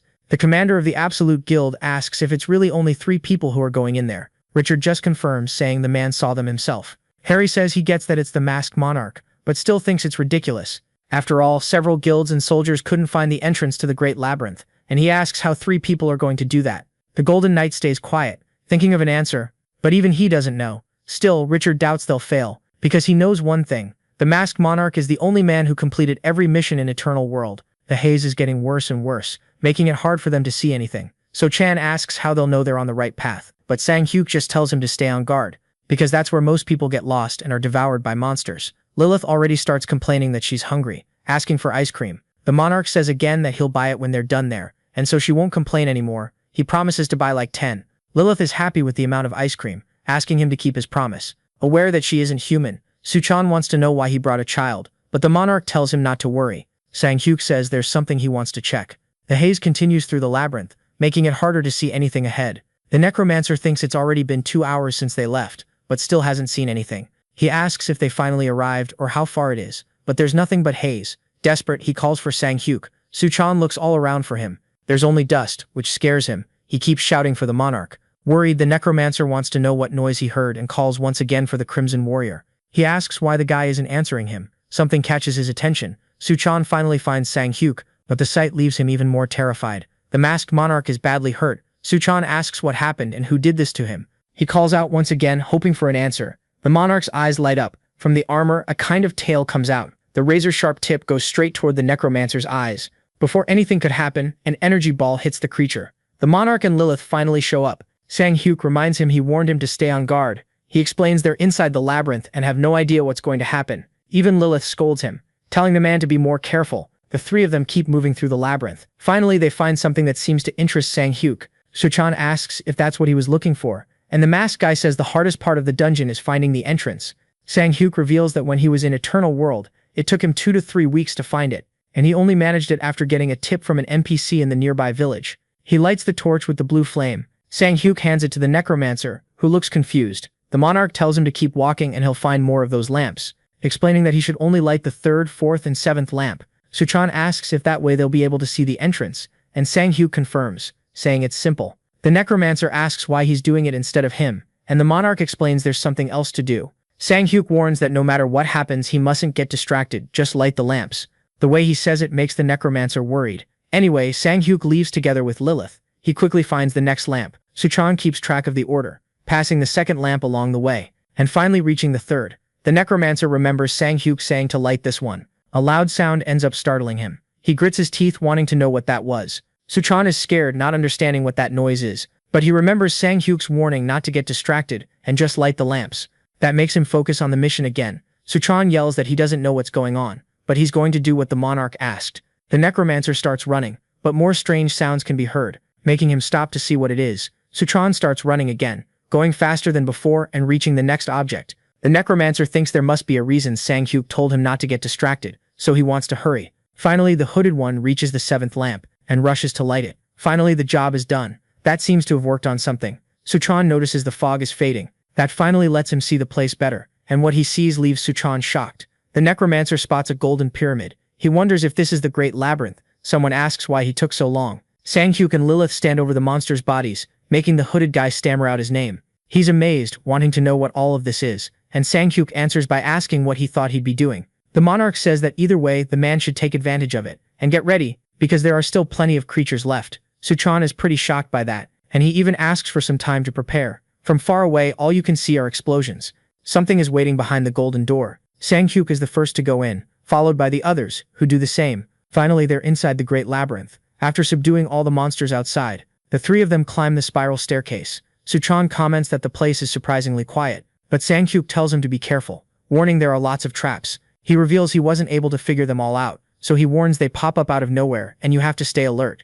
Suchan just says he's expecting that. The necromancer thinks they're just video game traps and wonders how hard they can be. Behind him, arrows fly toward him, but the hooded guy dodges before getting hit, so he gets his answer. Sang-hyuk once again tells him to be careful, and he says he can handle it. Another trap is triggered, almost crushing the hooded guy's head. Sang-hyuk says he just made a really funny noise, and that he's never seen anyone scream like that. Suchan won't stop setting off traps, one worse than the next, but he still manages to get out of them. That only makes his situation more complicated. Suchan is irritated from dealing with so many traps. He takes back everything he said. The necromancer says he's not looking forward to any of this and asks if he's going to make it out alive. Another door is opened by them. At the moment, they need to choose one more. Sang-hyuk says the stone chamber maze is the easiest part of the Great Labyrinth. The monarch says that to launch an attack, they just need to follow a few simple rules. They have to choose one of the 2 doors with 30 tries, and if they can't find the exit, they'll have to start over. Suchan understands they need to get out of there within those tries. Then something makes him worried. There are a bunch of scary monsters in there. Sang-hyuk says that if they pick the wrong door, they'll have to deal with the problem of fighting the creatures. Suchan says it's nothing his kids can't help with. A magenta streak shoots past him. Lilith flies straight at the monsters, dodging their attacks easily. The little princess slips past the irritated creatures. Suchan asks what the girl is doing, and the monarch tells him to hold his breath, if he doesn't want to embarrass himself and leave the hooded guy confused. Lilith keeps weaving between the monsters. The girl has fun with how slow they are, not being able to catch her. She circles around them, leaving a trail of light. The creatures are confused about what's happening. Seeing nothing but a streak of light, one of them gets knocked to the ground. All the others get knocked down right after. Watching, Suchan comments that he suspected those horns on her head must be real. Then he asks the monarch if she's a night witch. The necromancer also wants to know how he managed to bring one, since that's really hard. Sang-hyuk brought Lilith to check 2 things. First, her abilities being used on the monsters, and the other is to make her grow using the life fluid of the defeated creatures.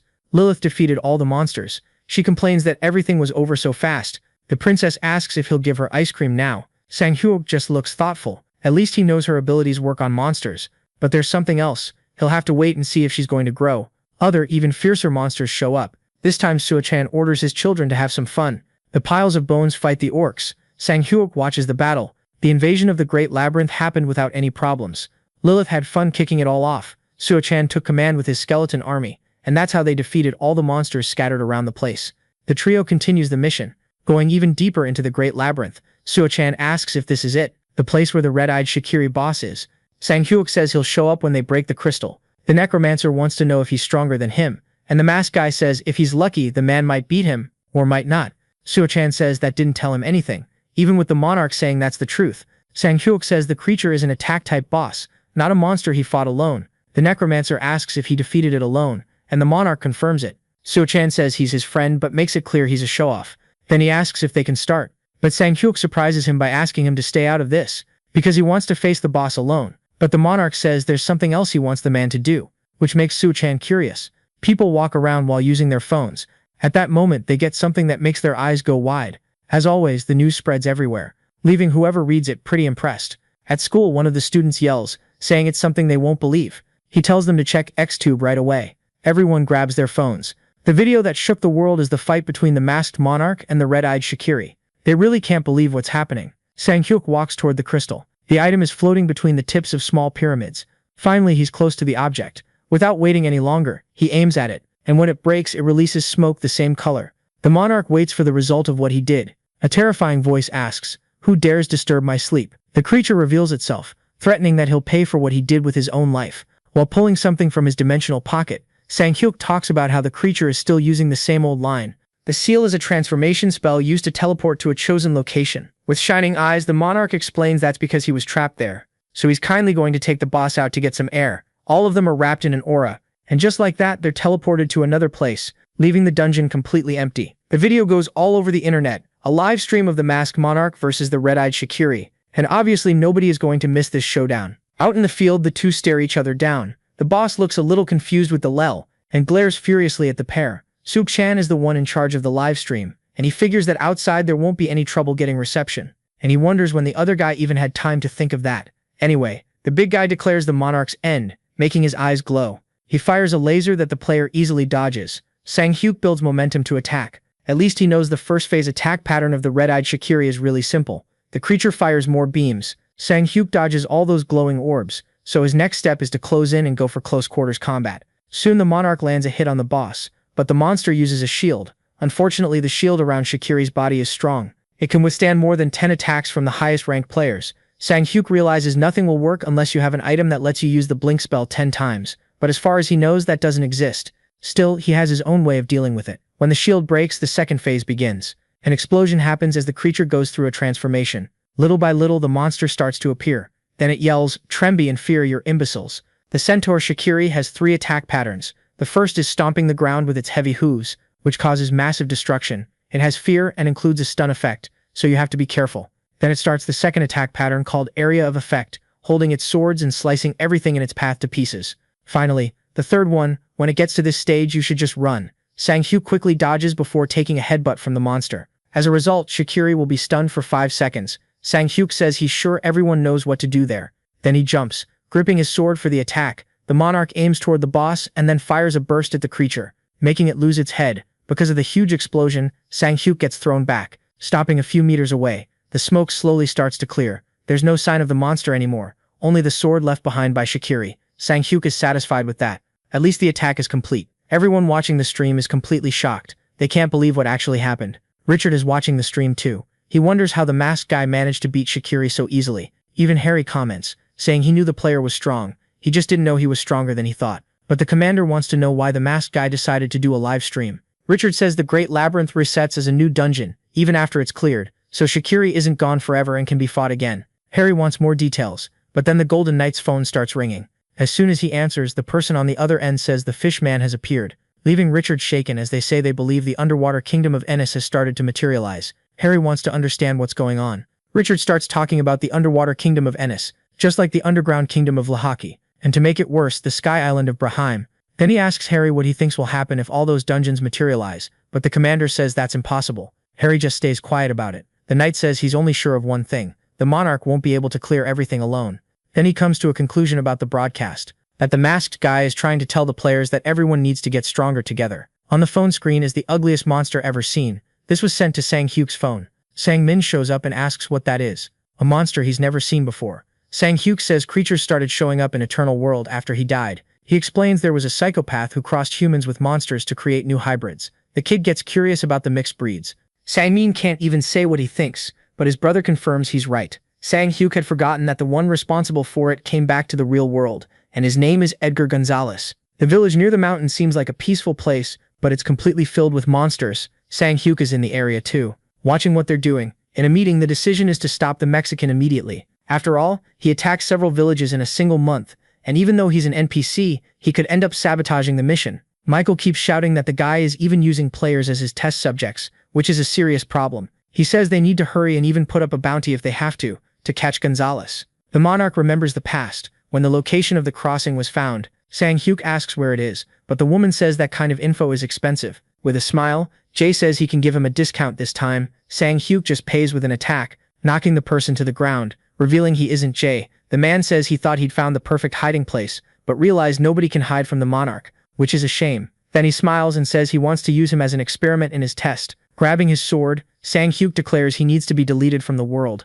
The monarch looks thoughtful about that. The woman announces his arrival by saying he got there early. Jae asks how the photo turned out, and if he looked good. But Sang-hyuk gets straight to it, asking if she knows where the man is, and she says they're still investigating. The blonde says that since the first hybrid was found in Japan, her guess is he's there. The monarch looks thoughtful about that. He asks if he can talk to Hasegawa Ryota on the phone. In Tokyo, the master is told there's a call from the Dark Chamber of Commerce. A member of the Ghost Sword Forest Guild looks at the phone screen. Then he answers the call. Sang-hyuk gets straight to it, asking if he knows Edgar Gonzalez. Recognizing the voice, Ryota asks if it's the monarch, but the masked man doesn't want to chat and asks if he knew the guy is in Japan. Sang-hyuk says he doesn't have much time and asks again if he knew that. With not much choice, Ryota just denies knowing. Then before hanging up, the monarch just says he's going to pay the man a visit. Ryota is left speechless. Meanwhile, Jae asks if the masked man is really going to Japan, and he confirms it. Sang-hyuk says either way, he's got a few things to take care of. Like he said, his trip is to Tokyo, Japan. The monarch visits an establishment. Sang-hyuk tells Kurihara Ayane it's been a while since they last saw each other. There were lots of tattoo artists in Eternal World. These people can put special powers into their tattoos. Usually they use magic ink to draw them, but Ayane uses monster fluid, so her tattoos have unique abilities. The woman asks what the famous masked monarch wants with her, but he just says she already knows why. Sang-hyuk asks why she doesn't want to join his guild. Ayane says she's honored by the offer coming from the master himself, and the monarch tells her to say what she wants because he'll get it. She says that's really tempting, but the thing is she needs several ingredients. But the problem is she's Japanese. Because of that, she says the public won't be happy seeing her in the guild. Sang-hyuk asks if she's rejecting him, but she says she doesn't know. She says he's asking her to betray her own country, and asks if he shouldn't make a more attractive offer. So Sang-hyuk comes up with an even better idea, which Ayane waits for eagerly. The monarch then offers the fluid of the Demon King Bale, and that's all she asks for. People walk through the city without worrying about what's happening around them, but a strange scream makes them stop. Suddenly, mixed blood monsters appear, causing chaos as everyone starts running. Ryota is the only one who stays still. He studies the situation ahead. Soon the creatures show themselves to him. Ryota dodges the beam fired at him, and also avoids getting grabbed. The monster keeps using its four arms to attack him. Ryota manages to leap back several times, getting away from it. Then he catches the creature off guard, landing quick slashes with his sword. As a result, the monster is cut into several pieces. Ryota easily defeats the mixed blood. From one of the buildings, Gonzalez watches the chaos caused by his monsters. He smiles, satisfied seeing the phantom swordsman ready to have some fun. It's a nice day in Japan. Outside, the house is protected by security guards, all of them on high alert. The door is opened immediately. Ryota is having a moment of meditation. He opens his eyes, greeting his guest. Sang-hyuk is there, just like he said on the call. The masked man stares at him and says it's the first time the two of them have met face to face. Tea is being served. Ryota blows on the steam from the hot drink. Then he looks ahead, noticing the monarch is still staring at him. Ryota asks if he doesn't like tea, which is a shame since he went through the trouble of making a really good batch. Sang-hyuk gets straight to it and asks if he investigated the interbreeder. Ryota goes quiet for a moment. Then he answers that they're still looking. The monarch says Gonzalez is somewhere around his country, and yet the man is telling him he still hasn't found him. He says he's disappointed in the Forest of the Sword Ghost Guild. Ryota apologizes and says he doesn't have the full backing of the Dark Chamber of Commerce like he does, so Sang-hyuk has no choice but to help him. He explains that the monsters inside dungeons have unique mana from the Yin dimension, but the problem is that this dimension can get too full and explode. He says they call that overflow. Ryota realizes that's not a good thing. Then he asks why the masked guy is telling him this, and Sang-hyuk says he noticed an impossible-to-raid dungeon appeared near the Emperor's palace. Impressed, the man asks if he means Hard's playground. Sang-hyuk just gives him 3 days for him to bring the interbreeder, and if he fails, the masked guy says he'll leave it to his imagination what will happen. That makes Ryota pretty nervous. A party is happening in the city. It's an awards ceremony. The old man is really enjoying the moment. Then someone calls for the congressman. He congratulates him on the Outstanding Legislator Award. The old man thanks him and says that since it was an award given to him by the people, he'll work even harder to serve the country. His bodyguard calls him, warning him it's time for the next meeting. They leave the party and head down to the parking lot. Something catches the congressman's attention. Then he realizes someone is coming closer. On the car ride, he's told that the masked monarch is in the country. But the masked guy's arrival was already expected by the congressman. Ryota says he needs to get rid of the interbreeder immediately, or the monarch could cause an overflow in Harta. The congressman says he seems pretty worried about the player. He also doesn't believe the other guy is capable of causing an overflow, saying there's no need to give in to the masked guy's demands. But Ryota is still worried. He says that if the old man can't get rid of the interbreeder, he'll do it himself. The congressman doesn't seem worried about that, and asks if he forgot the reason for the meeting. The man says Japan is too old to face reality and start this new generation. He says they live in an era where someone can draw attention just with a sword, and asks how long they're supposed to keep messing up to protect people. But Ryota says even so, the interbreeder isn't an answer, and that there are other ways, and asks if he didn't say he wanted to surpass the masked monarch. The congressman says the interbreeder told him something, that he'll take care of the masked guy, which means they don't need to worry. That's why he asks the guildmaster not to worry. Smiling, the congressman says that when he moves up in the rankings, he'll secure his future, so he demands that the player just do his job. There's nothing else Ryota can say, so their trip continues. The 3-day deadline ends. Several guards are protecting the residents, all ready to defend their master, in large numbers, and also spread all over the grounds. Ryota is there among them too. The man looks pretty worried. He remembers the talk with the old man telling him everything will go in their favor. The congressman said that if an overflow happened, they could put all the blame on the monarch, but he tells him to stay ready near the palace to protect the emperor. Ryota asks about the people, but the old man tells him to forget them. He says the higher the body count, the bigger the punishment for the masked monarch. That didn't sit well with the player at all. His phone starts ringing. Ryota jumps and immediately grabs the device. Someone is calling from an unknown number, making him even more suspicious about all of this. He decides not to answer the call. The phone finally stops ringing. Ryota looks at the strange structure, really different from the buildings around it. Suddenly everything starts shaking. Soon he understands this has to do with the masked guy. The creatures run, making everything shake. They're big, fierce, terrifying animals. The chimeras have 3 heads, lion, snake, and goat, and they also have wings, making them even more terrifying. Sang-hyuk and Ayane watch everything from the building. The tattoo artist asks if he's sure about this, because this will cause a huge storm. Masked Monarch says he warned them, and they ended up ignoring it, declaring that everyone has to pay the price. An explanation of what overflow is pretty simple. It's a phenomenon that happens when the monster's mana gets super saturated, which is why they clear dungeons multiple times. Knowing how it works, a player can cause an overflow artificially. For example, drawing a mana boost tattoo on the Night Witch, like the one Ayane did, immediately causing an effect on Lilith, which ended up triggering an explosion in the dungeon. People near the place saw the moment it happened, getting pretty scared by that, and immediately panicking about the monsters. An explosion of several winged chimeras. That way it can cause an overflow even if there aren't enough monsters. People scream in panic, and immediately start running away from the creatures. From far away, Ryota watches the building. People run past him, scared. The man understands what made that happen. At that moment, he gets a call from the congressman. Moriyasu Yasuhito happily says an overflow happened just like the guildmaster said it would. He asks how things are in the city, and Ryota talks about the people. But the old man doesn't care, because the victims will bring benefits for him. Moriyasu Yasuhito tells him to think of it as a sacrifice for their future. Ryota doesn't seem to like that much. Meanwhile, explosions happen in the buildings. People run in desperation to save their lives, some pushing others in panic. Because of that, the woman falls to the ground. She doesn't even have time to get up, because a monster is already behind her. All she can do is scream, but her end doesn't come. A voice says they'll take care of it. Ryota orders them to protect the citizens. The guild is ready to take down the monsters. They use their swords against the chimeras. Even though there are a lot of monsters, they push themselves, attacking one head at a time. A creature tries to catch Ryota off guard with an attack, but the swordsman is faster and more dangerous. He could take it out with just a look. Then his phone starts ringing again. This time it's the masked monarch. Ryota answers saying they'd already finished their conversation, but Sang-hyuk surprises him by saying he'll give him another chance. For that, the swordsman needs to say where the interbreeder is. The monsters try to take advantage and attack from behind, but Ryota is paying attention to everything and easily defeats them. He says he'll send the location by text, but Sang-hyuk wants one more thing, and he suggests the swordsman cut ties with the person behind all this. One of his men calls him. Something's wrong with the chimeras, and they're going back to the dungeon, leaving all of them surprised by that. Meanwhile, Sang-hyuk has more things to do, counting on Ayane's help for that. The woman compliments the invisibility cloak, and he says that if she needs one, he has plenty more, making her happy. The tattoo artist says she understands why he came looking for her, because after using the night witches to put the chimeras to sleep, he needs her to draw a tattoo to control them, making it look like it was the masked one who created the overflow. Sang-hyuk says he could create one if he wanted, but he couldn't let innocent citizens get hurt. Ayane says she had no idea he had such a strong sense of justice. She also asks what he meant about the person behind everything. The woman asks if there's someone pulling the strings behind the ghost swordsman. Sang-hyuk knows everything that's happening about the guild's involvement with the congressman, because the meeting between the two was being watched, and everything photographed, so he knows Ryota is working with a powerful man. Jae asks what Sang-hyuk wants to do, and warns that if he isn't careful, this could turn into an international problem.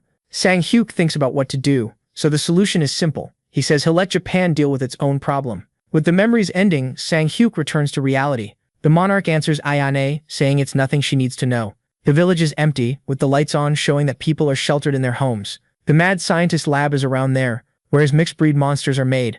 Gonzalez is working on some project. Suddenly something catches his attention. He turns and says it's been a long time since they've seen each other, and that he's very happy about the reunion. To have the masked monarch there, who in turn has a furious glint in his eyes. Sang-hyuk stares at the mad scientist. The monarch says they're in the real world and asks why the man didn't choose to live a quiet life, and he answers that he tried, but it didn't work out. Gonzalez invites them to take a look at his masterpieces. Sang-hyuk just says the man is still crazy, and drawing his sword he says he won't feel guilty when he gets rid of him. Gonzalez isn't very happy with his answer. The scientist just calmly takes a cigar, lighting it right after, even with the masked one's threat. Gonzalez acts like nothing is happening. Finally he says something, sounding regretful because he wanted to leave more of his work behind. He tells the masked guy not to be too disappointed. With a gun pointed, Gonzalez tells him not to worry because another version of him will take his place. The masked monarch tries to stop him from pulling the gun, but the mad scientist doesn't care. So before he can be stopped he pulls the trigger, leaving both of them pretty shocked. Sang-hyuk gets pissed about it too. The news about what happened has already spread, about the overflow at Hardy's playground from an impossible-to-raid dungeon in Tokyo. It also reports that there were no victims recorded.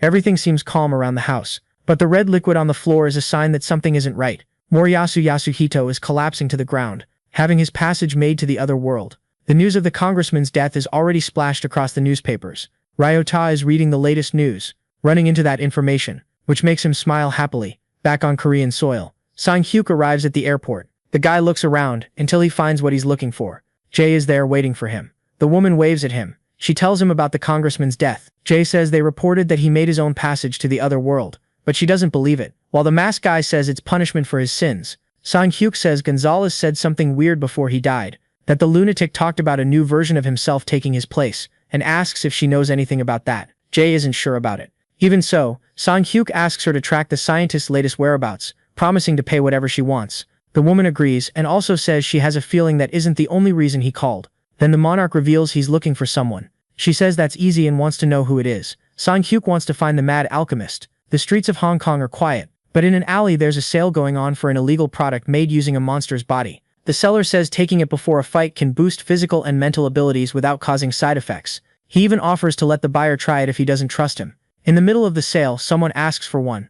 With a smile, Sang-hyuk asks why the man doesn't sell to him too. The seller gets really scared. Grabbing something from his bag, he complains, saying he was so close he throws a smoke bomb on the ground, which is annoying for the masked monarch. And the seller isn't there anymore. The man runs away from there. He thinks Sang-hyuk is a cop, not even knowing where he came from. The seller says the guy looks Korean, and then Sang-hyuk appears behind him, confirming it. That makes the man run even more desperately. Sang-hyuk tells him to calm down and asks if the man doesn't recognize him, but he's freaking out and doesn't want him getting close. The seller sees some boxes with bottles, then he throws everything at Sang-hyuk, but the monarch easily dodges it all, except one potion gets thrown in too, letting out smoke when it hits the ground. The man didn't mean to kill Sang-hyuk, but the monarch appears behind him, telling him not to worry because he's alive. Panicking, the seller asks who he is and what he wants. Sang-hyuk once again asks if he doesn't recognize him without the mask. Then he brings his hand to his face, putting the mask on to cover himself, and asks one more time. The masked monarch greets the mad alchemist. He opens his mouth, stunned,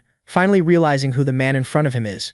On a ship out at sea, the military watch what's in front of them. There's an island there that they don't remember existing in that spot. The captain orders them to contact the situation room. In a desperate tone, someone calls him to warn that the island is moving. The 200 blue carrots are handed over. Sang-hyuk asks if he can make 200 potions in the same day. That leaves the guy pretty shocked. Alchemy skill increased by 100. Then as he works, it reaches 300. Sang-hyuk says he needs the ironhide potion, and asks what ingredients are needed. With all that work, the alchemist skill went up to 500.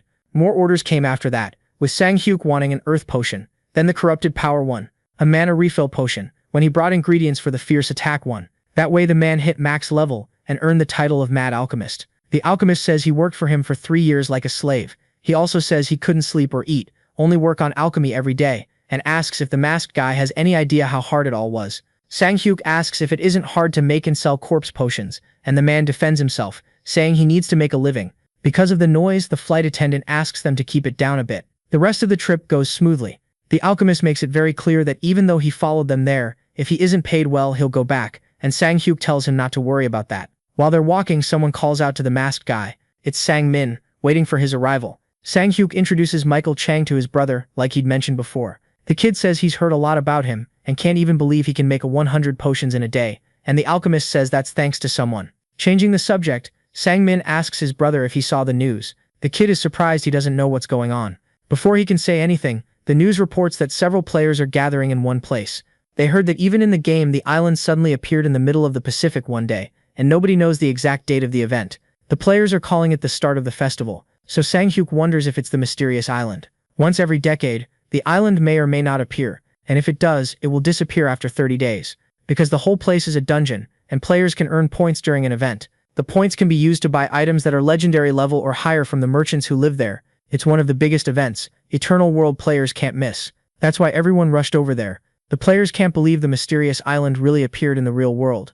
One of them asks if that means the same could happen with the magic castle and the city in the sky. Manuel isn't sure about that, but he believes probably yes. People are pretty excited. Ian comments that this is basically an Eternal World festival. The Crimson Witch asks if he picked a dungeon to invade, but he says he wants to enjoy the place a bit. Jay tells him to take this more seriously, and the man says it looks like she's already made up her mind. The witch confirms that yes, they live in a world where power is valued, and when it comes to the mysterious island, it's all about a big battle. People are gathered in the arena, excited about the fight that's happening. A player is battling the monsters. There's a big screen showing the timer, only 2 seconds left until everything ends, and it doesn't take long for that to happen. At the end of round 4, he got 340 points. Some kids are disappointed that Red Claw only lasted that long. Someone tells them to keep it down. When they turn around, they come face to face with Luo, complaining she can't focus. Even though she's pretty, she scares them. It doesn't take long for them to recognize the Guildmaster of 9 Dragons. They remember she had the best record, lasting 23 rounds. One of the kids notices something. Then he says her record is about to be broken, because it's the Sun Knight's turn. The man has a serious look like always. Then a memory from the past comes back. In some battle that happened in Eternal World, Richard Paulson is pretty beat up from the intense fight. On the ground, his partner, his life taken, he's gotten stronger since that day. As soon as the round starts, the monster roars as it charges at him. But with just one strike, Richard splits it in 2. He looks around, searching for more enemies, easily taking down the other monsters that decided to attack him. One even tries to surprise him from behind, but with just a spin, he hits the big red one. Soon more orcs show up carrying their weapons, but they end up hitting nothing. That's because the knight made a huge jump, building momentum and then using his Blade of the Sun skill, hitting the circle of monsters that had formed. Then all the monsters were wiped out, clearing round 1. Immediately the gate opens. More monsters come out starting round 2. Richard Paulson just waits for them to come, ready to crush all the monsters. He remembers hearing something, that the masked monarch had the record of 29 rounds, and he plans to break it. In round 3, he shows no mercy to his enemies, taking it very seriously. He makes it to 8, shocking everyone when he reaches round 15. Still full of energy, he makes it to 21. The people in the arena cheer with happiness, except Luo, who isn't very happy that her record is about to be broken soon. She thinks that apparently the guy has gotten the hang of the masked monarch. Richard uses the sun's blessing. Round 28 ended, and he's pretty out of breath. There are still 10 minutes left until everything ends. The boys are surprised he's in round 29, about to break the monarch's record. They notice a knight entering the arena. The boys feel like they know him. A voice comes up behind the boy and explains it's the captain of the Holy Knights of the Order of the Great God. The man also says he's at the very top above the Holy Knights of the 13 Orders of Roselia, known as the Holy Executioner Adelio. He says he's the strongest on the island, and that not even the masked monarch managed to defeat him. Richard is face to face with Adelio. The Golden Knight is tired because of the earlier fights. He reaches into the pocket of his armor, pulling out a vial with red liquid, then he immediately drinks it. It takes effect on him, and he's surrounded by an intense golden aura. Richard is back in fighting shape, and before he can do anything, the saint charges at him, making the knight use his sword to defend himself. Adelio is way too strong for him. From the impact, Richard gets thrown back. He uses his strength to stop himself. Adelio manages to surprise him, appearing behind him. The executioner's sword is just a few centimeters from his neck, leaving the crowd in total shock. The Holy Executioner checks what happened, but ends up surprised in the end. Richard barely managed to defend with his sword. He holds firm on defense. managing to break through and dodge. Adelio uses his shield to defend against the power. Everyone is focused on the fight. The blonde guy stays there watching everything. Michael looks worried seeing this. Holy Executioner is really strong, and Richard is struggling to avoid getting hit. He looks for another item in his pocket. The knight takes out the value scroll, and without wasting time, he tears it right away, gaining 5 strength, health, and agility each. An upgrade to keep fighting. For him, the problem is the shield that blocks his attacks. Richard also knows he lowers his guard right before landing a hit, so he only has one chance, and he'll do whatever it takes to surpass the masked monarch. The two face off once again, causing a huge explosion of sand. People get hit by the dust. Even so, Michael is paying attention. Just like Luo, who doesn't seem affected by the smoke. You can see Richard standing. He's really out of breath and tired, but unbelievably he's still standing.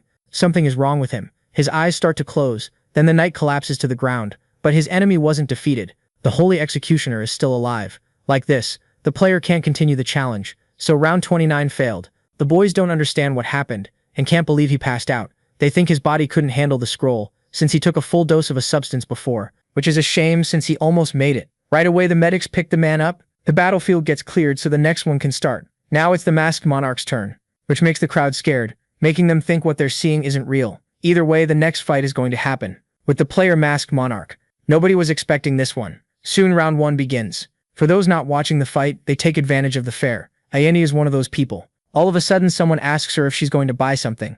It's Sang-min, the Sunset Swordsman, and she's surprised he can speak Japanese. The boy explains he got that name from his brother to keep his identity secret, and that he studied Japanese. Ayeni asks where the others are, and he explains they're earning points. Yang Su-chan and Butcher are in the lava dungeon. As for Michael Chang, he just said he was going to the casino. Ayeni comments that everyone's having fun, and the boy says everyone wants to make the most of what the mysterious island offers. After all, if you have points, you can take advantage of the limited chance to get lots of rare items, and she agrees with that. Sang-min asks if there's any item she wants, but she says she's not a player who gets involved in attacking, and since the monarch has what he needs, she's just going to have fun. Then the Sunset Swordsman invites her to watch the big battle by his side. Ayane asks if something fun is happening, and he confirms it, and bets it's the main event of the place. She decides to trust what he says. Meanwhile, Richard is still in the infirmary, still unconscious since he passed out. Little by little he starts waking up. Even with the damage he took, he manages to get up. Still confused, he tries hard to remember what happened and how he ended up there. Figuring out the moment he lost consciousness, Richard thinks his body couldn't handle the effects. A creature shows up behind him, noticing the man is awake. It says he got 3,240 points for making it to round 28. It also explains he can use them during the event period to buy stuff in the shops. The creature tells him to enjoy it, but Richard is pissed because he didn't listen to him. He hears a weird noise, running straight to the arena. Richard is shocked by what he sees. The masked monarch is in the arena fighting, but that's not the only thing that blows his mind. It's the fact that Adelio is on the ground. Like that, the monarch finishes round 29, and the final stage starts right away, where he's already dodging the big guy's attack. He's bigger than the Holy Executioner, and he's even faster. The masked monarch manages to hit him in the face, which pisses the creature off, and it immediately gets ready to attack, firing a laser beam at Sang-hyuk, and he gets thrown against the wall, but he gets back up right away to keep fighting. The monarch charges in, going all out. He's determined to win, hitting his opponent over and over. Because of the smoke screen, the crowd can't tell what's going on. They also get hit by the blast of air. Even Richard is impressed by all of it, and he realizes the monarch is on another level. Sang-hyuk stays strong in the fight. He gets ready to use Dragon Blood Awakening. The creature seems to sense the danger. Either way, the monarch goes all in. It's been a while since he used the powerful skill Dragon Blade. The masked monarch basically goes right through him. And just like that, the final round ends, and the people in the arena go crazy. The Golden Knight is left speechless. Sang-hyuk went past his own limit, but he doesn't have time to think about it, because a dark stain appears on his hand, taking him to an unknown place. A voice says, "Praise be to the hero of Mystery Island." The old man says he's been waiting for him for a long time, and says he has the right to own everything. This weirdo says he has something for Sang-hyuk, and then a book appears, and tells the hero to choose. However, he can only choose one. That's the rule he has to follow. Sang-hyuk flips through the pages, carefully looking at each item, until something really catches his attention. It's the Transcendence Potion, so he chooses that as his prize. With a smile, the stranger says he supports his choice. Then the potion just appears for Sang-hyuk, and he grabs it and drinks it right away. The effect kicks in right away in his body, and a light appears on his chest. Sang-hyuk goes through some kind of dimensional trip, and sure enough, he's back on the battlefield. People are also shouting about his victory. Then Sang-hyuk realizes something is different. He immediately turns to see what it is, his eyes going wide at what he finds, because his level jumped to 301. He gives a happy smile at that, because he finally went past the max level, somewhere in a city in Russia. The painter works on another piece, carefully using red paint to make the flowers. He stays focused while he paints, until his artwork is finished. A bolt of lightning appears in the middle of the painting. Then the canvas explodes, breaking into a bunch of pieces. The painter manages to recover one part. He wonders if that's as far as he can go. Suddenly his phone starts ringing. He immediately picks it up to check. He gets suspicious when he sees it's an international number. Going to some city in Germany. Smoke comes out of the chimney. Inside the factory, the work keeps going. The girl is focused on what she's doing. But even so, a sound manages to catch her attention. She turns to see what it is. Right away, the girl opens a drawer, revealing there's a gun inside, which she quickly grabs and goes to check what it is. There's an intruder in the place. She tries to snoop around to figure out where he is, walking on tiptoes so she won't make any noise.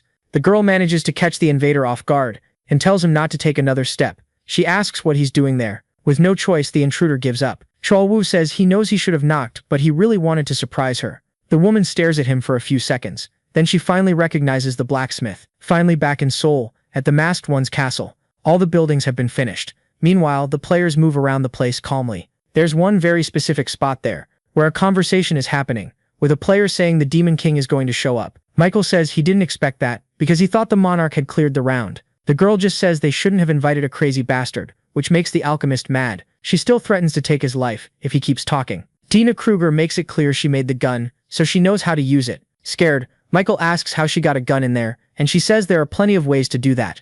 Finally, someone interrupts them, saying they get how happy they are to see each other, but they should save the greetings for later. The blacksmith keeps talking, saying the problem is that when Bale shows up, it'll be hard for the monarch to face him alone, so they need help. Looking worn out, the painter asks if the tattoo artist is there. Chul-woo asks if he means Ana, but either way he confirms it, and wants to know if there's something going on between the two of them. Andre says they both use enchantment. He does it on objects, while tattoo artists use it on living things. He says if they share knowledge with each other and look for new ways, he feels they can find something better. The blacksmith says he'll get in touch with her the next day, and says if anyone needs anything, just tell him. Dina says first she'd like to know what the monarch is thinking. Chul-woo gets ready to speak. Then he reveals that he said he wants a weapon, which leaves all three of them surprised. At the southern tip of the Aegean Sea, in Crete, from the destruction of the place you can tell a battle happened there, along with the dead monsters on the ground. Someone keeps pounding on the golden door. It's the masked monarch doing another cleanup, wiping out his enemies without a shred of mercy. More monsters show up to attack him, pretty vicious, charging in with their weapons. Lilith also helps in the fight, using her influence over the monsters and her speed to take them down. The girl is finding it all fun. Sang-hyuk says he feels like she's eating too much, but the princess claims she's still hungry. Lilith says she's going to grow even more and become a lady, and that's what the monarch expects. Eternal World is a place where gods and demons exist.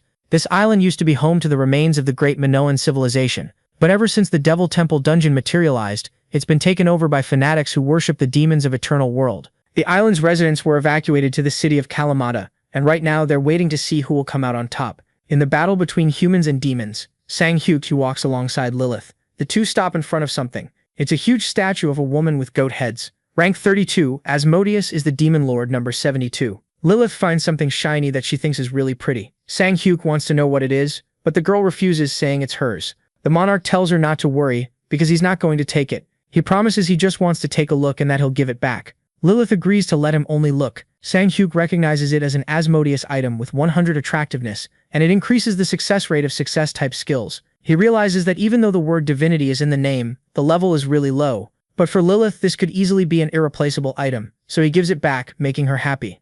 Right away, the girl puts on the necklace, and the stone starts to glow. Lilith is really happy with her item. Even Sang-hyuk thinks the scene is nice. The monarch says she can find more items there, inviting her to a treasure hunt. There are lots of monsters, and they scream like crazy. Even so, they're no match for the monarch. Lilith does her part too. The girl thinks it's a fun game. She zips through them like lightning, knocking them down, and Sang-hyuk chops all of them into little pieces. Lilith asks when they're going to find another item, and the monarch says he doesn't know, and that he should have found one already. Now she's finding everything boring, and the masked one asks her to wait a little longer, until everything's over. Sang-hyuk notices something different. He's careful with his steps. Anyway, he finds a corridor. Masked monarch comments that this must be it. Then he asks Lilith if she wants to wait there, but she wants to come along. While Sang-hyuk walks, the princess of the night witches flies. He says those statues look like the 72 demon lords, and even though it's not the first time he's seen them, he still finds it weird. A noise grabs both of their attention. At the entrance to the corridor there are several silhouettes. There's several creatures dressed in armor, all with a terrible look. Sang-hyuk says they're knights who turn into monsters after selling their souls. Anyway, he orders them all to come at him with everything they've got. He swings his sword, attacking those soulless ones, cutting all of them down with a single swing. Two try to catch him from behind, both with very sharp blades. But the monarch jumps. Now the masked one is even angrier, charging at the monsters and slicing everything up with his sword. Meanwhile, Lilith is just standing there. She's really excited about the fight. Sang-hyuk is landing hits on all of them. The masked guy is totally focused. He makes quick slashes as he moves between the soulless knights, cutting their bodies into several pieces, then finishing it off with an explosion. Sang-hyuk says it's time to meet the head of the house. There's someone at the top of the stairs.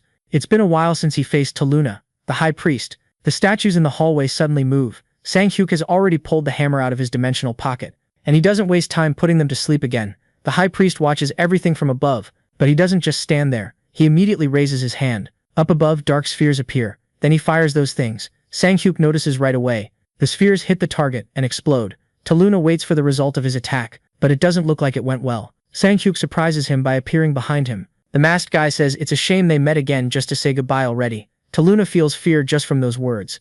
Then Sang-hyuk attacks him, putting an end to the head of the house. Part of the priest rolls down the stairs, reaching the bottom like an explosion. Sang-hyuk calmly walks down the stairs. The item is Taluna's divinity, which greatly increases the success rate of shortcut-type skills. To him it's an amazing item, fitting for a high priest. Sang-hyuk then hands it to Lilith. The girl immediately equips the item, going through yet another transformation. Happily, the girl says she suddenly feels really good. Sang-hyuk is glad she liked it, and the girl says her master is the best. A screen appears for the masked guy. His level went up to 302, something that hasn't happened in forever, and it makes him feel like crying. Sang-hyuk says they're finally done there and can go back home. Lilith asks if that means they have to take a ship and a plane again, and after he confirms, the guy asks if something's wrong. The girl asks why they need to do that, if there's a faster way, which leaves him confused. Lilith has a big smile that makes him suspicious. Then she asks if he's ready to go. But Sang-hyuk still doesn't get what the girl is thinking. He's still really confused. He looks around confused, realizing that he's suddenly somewhere else. The two of them are back at the masked guy's castle. Sang-hyuk still doesn't understand what happened, and Lilith is laughing at her little prank. Sang-hyuk calls out to her, asking how the princess managed to do that. Sang-hyuk asks if she can come back whenever she wants. Lilith confirms and explains that it's because the castle is the source of her power, so she can come back anytime and from anywhere she wants. Impressed, the masked guy asks why she didn't tell him earlier, and the girl says it's because he never asked, so there won't be any more surprises. He asks if there's anything else he still doesn't know. Then the princess explains that since she's a night witch, she can put people to sleep and visit their dreams, but he already knows that. However, Lilith says that she can actually go to where the person is. She asks for a bit of time to show how it works. 10 minutes end up passing. Richard's face is completely red like a tomato. The man is in the masked guy's castle. He's confused. And meanwhile, Sang-hyuk wants to know how it works, and Lilith says she visited the blonde guy's dream and brought him along. The monarch is curious if this can be done with people she doesn't know, but the girl says no. Still, he wants to know why she brought the knight, and Lilith says it's because it's easier to make him understand. Richard finally cuts into their conversation. The man asks the princess if she kidnapped him. He's waiting for an explanation, but Sang-hyuk wants to know if Lilith can take him into other people's dreams, but it's something she's never done, and she asks if the masked guy wants to try.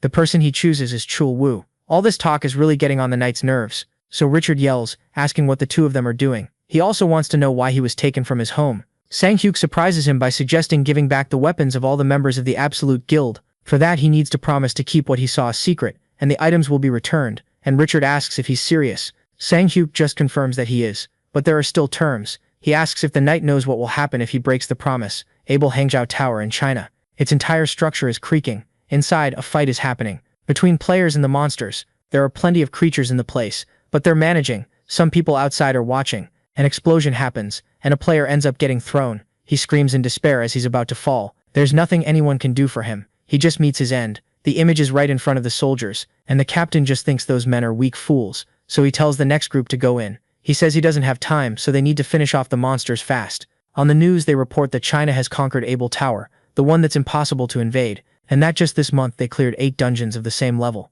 The team seems really powerful, and the Chinese government gives players full support, making it the #1 country at clearing invadable dungeons. They report that China plans to do the same with the other remaining dungeons by the end of the year. At China's Superhuman Player Management Department, Director Zhang Lifeng holds a vial in his hand. He asks if this is the potion that can save even a dying man. The man confirms, saying they tested it on a patient with late-stage cancer and found he fully recovered. Zhang thinks it's incredible even though it looks like a soda. He asks how the negotiations are going and is told the US offered to buy 320 potions for 3 billion each. To Zhang, that's a good price. The man says they have players who suffered serious injuries in battle, and that some of them are executive members of the Nine Dragons Guild. Zhang orders him to give them the potion, but he has one condition, only if they pay him 3.5 billion. 2,500 Chinese players have been eliminated so far. That pisses Butcher off since they only reported what made them look good. Guillotine says, the problem is this still isn't over, and Chulwu says he hates politics, claiming the only victims in history are the players. Songmin says he heard they're turning away low-level people or anyone without items.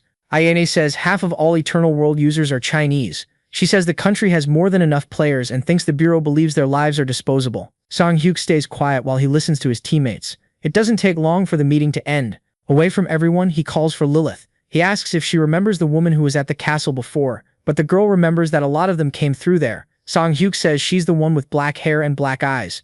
Another fight is happening. Luo is just watching while her men are in battle. She's wearing her armor. There's a message to meet in 2 days at Valley of Tears at 7 a.m. Luo looks at it, curious. While she's in her room, she keeps staring at the message, then says she never should have agreed to that offer. Something strange happens to her. All of a sudden, Luo feels really sleepy, until she fully wakes up. She wonders if she fell asleep. The woman thinks it's because she hasn't been resting enough lately. She quickly realizes something's wrong. When she turns around, she's face to face with the masked monarch. Luo asks how he got in there, but he just says that's not important. He says he hopes what's happening in China isn't what the Nine Dragons Guild wants. The woman doesn't answer right away, but in the end she reveals there's an organization called the Superhuman Department. Sang Hyuk asks if they control players, and she confirms it. Luo continues the story and says that when she returned to the real world, the department was already managing them. The masked one is intrigued by the story. Luo says that when the elite members of the guild and she came back, they made her an offer to lead the effort to clear China's dungeons. In exchange, they'd get priority on the rewards, so the department sent every player they could into the dungeons. Then they confiscated all the items and equipment they found and took control of Eternal World users in China. The woman says in the end it was greed that got them into this situation. Sang Hyuk looks thoughtful at that. The masked one asks if her guild isn't made up of the country's strongest new guilds, so he wants to know one thing. But before he can ask, Luo says there were 9 leaders, and that everyone's opinions kept splitting every time they tried to make an important decision, and there was nothing she could do. Luo reveals that in the end the department took control of the guild, eliminating anyone who didn't obey them. She says that's how the 9 dragons collapsed before she could do anything. Sang Hyuk realizes it's a complicated situation. He wants to know how many filthy bastards are involved in this, because he wants to punish every last one of them. Meanwhile, outside that room, a car has just pulled up, with the door opened right after. Sang walks out from inside. He's got a nasty grin, same as his men. Without realizing it, he's being watched. Sang Hyuk is up on top of the building. As always, with Lilith by his side, the masked monarch has a serious look. A meeting starts when he asks if anything important was found in the dungeon that can be sold. They answer that there were no SR-level items, but that some good stuff was found, and the man complains that this is because they're raiding low-level places. Sang orders them to contact the 9 dragons and tell them they've got more than enough players to raid high-level dungeons. Suddenly someone gets hit. The bald guy drops to the ground knocked out, putting Zhang on high alert. Looking around, he realizes everyone else is in the same state. He tells his men to get up immediately. The man keeps yelling, asking what they're doing. Suddenly something scares him. The man gets really nervous, and before he can do anything, he gets thrown too. Zhang hits the ground unconscious. His face is red from the blow. Sang Hyuk doesn't have even a bit of pity for him, and says it's time for the man to pay for his crimes. Sang Hyuk won't forgive that idiot. The man wakes up, startled by the shouting. Not just him, everyone else is there too. Zhang asks what happened, but none of them know, they just woke up there. The other guy tells the fat one to look around, but he couldn't find a way out. They hear a strange sound. Zhang gets annoyed, realizing where he is. He yells saying he doesn't know who the guy is, but how dare he do this to him. The man warns that his enemy better come to him, kneel and apologize, or he'll find him and tear him to pieces.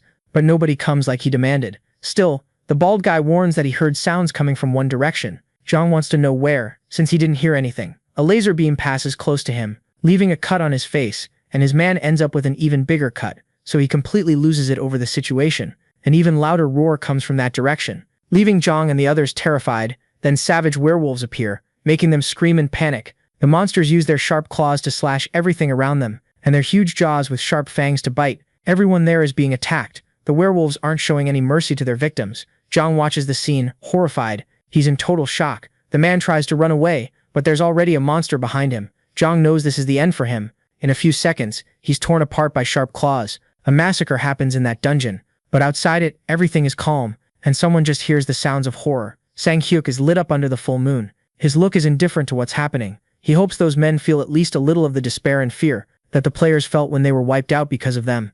And with that, Sang Hyuk says goodbye to those bastards. An overflow was detected in Tiananmen Square in Beijing, China. Soon an alert is sent out for everyone to evacuate to the nearest shelter. The monsters are on the loose. There are a bunch of different types. Someone yells for them to stop. She asks if they're enjoying the fresh air. Luo says she hoped they enjoyed it, because it's the end for them. Her words end up irritating the monsters, so they charge at her. Before they can get close, they're hit. Luo covers her eyes, shielding herself from the light. The smoke starts to clear. That attack was done by the Vice Guild Master of the 9 Dragons. Ryu just nods at her in greeting. Luo does the same back. The Vice shouts for everyone to get ready, because it's time to hunt monsters. Ryu attacks the big guy's eye directly. Luo watches her men fighting bravely against the monsters. She's satisfied with the team's courage, but she won't just stand there watching. She joins the fight too. Bravely, she raises her sword against them. It's been 10 days since the director and the executives of the superhuman department disappeared. China believed it was the work of a player who was fed up with how the government was treating him. So the Chinese government's policies toward Eternal World users were completely overhauled. They moved fast because there was widespread fear among top officials that they could be the next target. As a result, they chose a new director for the superhuman department, and it was none other than China's representative player, who had global influence. So they chose Liu Shiqian, the master of the 9 Dragons Guild, in Seoul, South Korea. The news about Liu Shiqian has already spread. For Sang-hyuk, that's not a bad thing. However, his younger brother hears him saying that and wants to know what it is. Sang-min realizes there's something different about the monarch. They go to the players' department store, and Sang-min asks if this is really Hongdae. There are lots of weapons on display there, along with a bunch of shiny jewelry. Sang-min is impressed by all that gear. He wants to know what his brother's doing there, but Sang-hyuk says he just wanted to check the place out. The monarch says he's always been curious about these hybrids that combine technology with items from the eternal world. Their entrance into the store is announced by the bell ringing. Sang-hyuk asks if the man minds them taking a look around, and the shopkeeper tells them to go ahead. Something quickly catches their attention. The monarch notices they mix hair loss solution with a potion, and Sang-min says this one's really popular online because it has an effect 10 times stronger. Even so, Sang-hyuk thinks 100 million won for a bottle is way too expensive, and the younger one says they still sell like crazy anyway. The monarch asks what the best weapon in the place is, and the man immediately goes to look. The shopkeeper introduces a blade made by A Electronics in collaboration with the Bureau of Player Management. He says it's handy against monsters because it's really light, and with the added tech, it's the upgraded version of the one that's inside the game. Interested, Sang-hyuk asks the price, and the seller says they're running a special discount event, so it costs 3 billion won. He asks what the guy thinks, since he won't have anything to fear if he goes into a dungeon with it. But the sword just snaps in the monarch's hands. Annoyed, the man asks what he did, and Sang-hyuk apologizes and says the man said it was better than the one in the game. Anyway, Sang-hyuk tells him to put the charge on his card. He even refuses to pay in installments. Sang-hyuk gets even more confused. Back at the Masked One's castle, dark magic is the best for maximizing mana amplification. Andre says it's dangerous, and that's why everything they do is based on white magic. And he also warns that you can't mix the two. But Ayane says it's not totally black and white. She says that in theory, her tattoo spells are close to dark magic. Cholwoo says that's different. He knows she uses monster fluid for the tattoo, and explains that it just maximizes the effects, and that it's actually mana that gives strength. Michael then concludes he needs ingredients that don't clash with each other, something that creates harmony. Then an idea pops into his head. He asks everyone to come over to him. Sang-hyuk is in his office, his silence getting interrupted all of a sudden. The door behind him was opened unexpectedly. The monarch says they should have knocked first, but the blacksmith says that's not important right now. Cholwoo shows him a potion. Sang-hyuk wants to know what it is, and they all have a confident look, revealing that it's a potion that can restore life. This is the resurrection potion. Sang-hyuk gets curious about it. Andre quickly warns that that isn't entirely true, because they need more tests, but so far a Morinbudo rat's health was restored with just 2 drops. Thoughtful, Sang-hyuk says it works. He asks if they can make a bunch, and the blacksmith says the problem is the ingredients are extremely rare. After all, they need dragon fluid, unicorn horn, phoenix tears in large amounts. Cedric, Sang-hyuk tells them to just say what they need, because he'll try his best to get it. Ayane also asks him to take a look at the new tattoo, and so they shared their skills making swords that could take down huge monsters, or tattoos that boosted specific stats, working together to make new items every day. That's because these people were the best in their fields in Eternal World, each one capable of impressive things. A lot of players will end up using their items in the future, and there's one thing Sang-hyuk is sure about: they'll grow stronger than ever. While they work to get there, another day begins. The Masked Ones fight in Romania. They also faced giant lizards in Kazakhstan, as well as horrifying creatures in Morocco. At the meeting, they want to know about the players who were dispatched. The report is that right now the Masked Ones are in 3 countries in Central Asia, and 2 countries in Africa. Either way, the attacks are progressing well. Sang-hyuk asks if anything was obtained, and Butcher says that aside from the special items, they're selling everything to the local government and the main guilds. He wants to know how things are going at the department store, and finds out it was a bit chaotic at first, but right now everything's running fine. Sang-hyuk says they're still in the early stages of opening, so he asks them to pay close attention to inventory. Chul-woo, on the other hand, wants to know if they can build a city district in front of the castle. He's honest, saying the place is inconvenient in a lot of ways, and Guillotine adds that they can only use electronics outside the castle. Monarch thinks the same, and says it's a good idea. Sang-hyuk asks him to start looking for a good contractor, making sure they're really great at what they do, even if they need a lot of money. Now it's Iceflower's turn to speak, and she says that before the meeting they got a call from the Russian Emperor's Guild. Monarch asks what they wanted. Then she says that apparently the Castle of Chaos has materialized, which leaves Monarch impressed. Then, shifting focus to Siberia, a troop marches toward the forest. The players are well equipped, but something catches their attention, because they've finally reached the castle wall. The mustache guy says it'll be way easier than he expected, thinking they'll wrap this up quickly, but they're told not to let their guard down, since nobody has managed to invade the castle yet, and they think they'll be the first, so they shouldn't get so cocky. The player looks up at the sky because something caught his eye, getting a bit confused as he figures out what it is. The sky is filled with gargoyles. Then the order is given to grab their weapons. A battle starts at the castle, with the sounds of the fight being heard through the dark forest. On the ground, the monsters are lying there, being covered by a thick fog. The Castle of Chaos is a hunting ground with the highest difficulty level. It first appeared in the 5th year of the game Eternal World, and couldn't be conquered until year 20. Not even the masked monarch managed to get through. More accurately, he chose not to. Because of the castle's nature, it couldn't be invaded until its 15th year, and after that it just wasn't worth it anymore. But the other guilds tried their best to conquer the Castle of Chaos, because conquering the place makes it possible to grant your heart's desire. That's why everyone marches to the castle. Nobody knew where the rumor started, but it was spreading fast among the players. There are several bottles of drinks, all of them scattered around the room. Little by little, Ian wakes up. His head hurts like hell. He wonders how much he must have drunk last night. He's confused about the woman sleeping next to him. Someone asks if he can get dressed yet. The masked monarch is standing right in front of him, and tells him not to ruin his eyes. Ian is completely shocked to see the masked guy there. He suggests the guy must be in Russia because of the Castle of Chaos.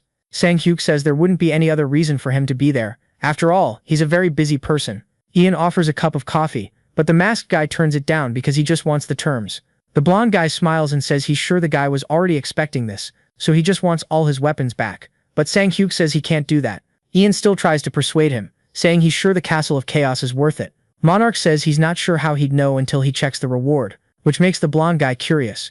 Ian wants to know what he's going to do, and the masked guy says he'll conquer the castle and make the deal after he checks how valuable the reward is, which the blonde guy doesn't trust. Sang-hyuk says he didn't know he had so little trust with him, but anyway, he'll make a promise. The masked guy says that if he clears the Castle of Chaos, he'll share how he did it only with the Emperor's Guild. Ian drinks his coffee while thinking about the offer. He's at Beloyarsk Airport. His plane has just landed, and he gets out as soon as the door opens. Sang-hyuk is wearing a coat, looking a bit more casual. Monarch is greeted by someone who thanks him for coming. The guild's vice master says they'll be his guide. He asks the masked guy to follow him. Sang-hyuk asks if his name is Anton, which surprises the guy that he knows. Sang-hyuk summons the dimensional pocket and sticks his hand into the glowing hole, pulling out an item. For some reason he apologizes for the delay, leaving Anton even more confused. But then he notices the item in the masked guy's hand. It happened in Eternal World at the Demon King's castle. Anton was still standing, though badly hurt. His fight was against Murmur, the demon lord ranked 51. Behind him there's a woman lying fallen. Panting, he calls out for Alina. Either way, the monster lets out a really loud roar. Anton is worried about his partner's situation. An attack happens, causing an explosion. Little by little, the smoke starts to clear. Nothing happened to the couple. Anton is pretty tired and hurt. Murmur, on the other hand, is down on the ground, and standing in front of him is the masked monarch. Sang-hyuk finally looks at him. The masked one asks if they're okay, but first he offers a potion. Anton looks at his partner. Alina doesn't wake up because she's no longer alive. Anton answers that he's fine. He says that even if he manages to get out of there, he'll just be delaying the end. But he wants a favor. Anton pulls something out of his pocket. It's a small golden box. He says he prepared it to propose to the woman he loves. Anton asks if the masked one can burn the item along with Alina. The masked monarch looks way too young, so Anton begs him to do it. Those are his last words. Sang-hyuk realizes something happened. The box fell, and with the impact it opened, revealing what was inside. Back in the present, the vice master holds the ring.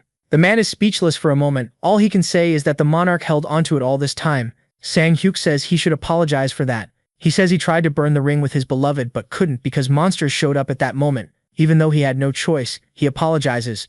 Anton says it's okay, and that he brought it back, so he's the one thanking him for it. Sang-hyuk seems satisfied with that. He asks if they're living a better life, and Anton reveals that besides getting married, they're expecting a child. The monarch is surprised and says he should give a late wedding gift, but the vice master says it's fine. Even so, Sang-hyuk hands something over for their child. The old man, though, doesn't seem to be in a good mood. Meanwhile, Ian is enjoying his day alongside beautiful girls. He's on a call with someone. The man gives a small smile. Another night in the forest, which is still packed with fog. They walk toward the castle. Anton and Sang-hyuk keep leading the group. The Vice says he doesn't know the exact location, but he's sure it won't take long to find it. So the masked one says he'll see him later. Anton gives a small smile as he watches the masked one walk away. He hopes the guy stays safe. Sang-hyuk continues down the path alone. He's really careful where he steps. Still, he can't see anything in front of him, and wonders what he needs at a moment like this. With the mask, he activates the passive enchantment skill, eyes that see through lies. That way he can see. Sang-hyuk then goes back to following the path. Suddenly, something catches his attention, because he finally runs into the Castle of Chaos.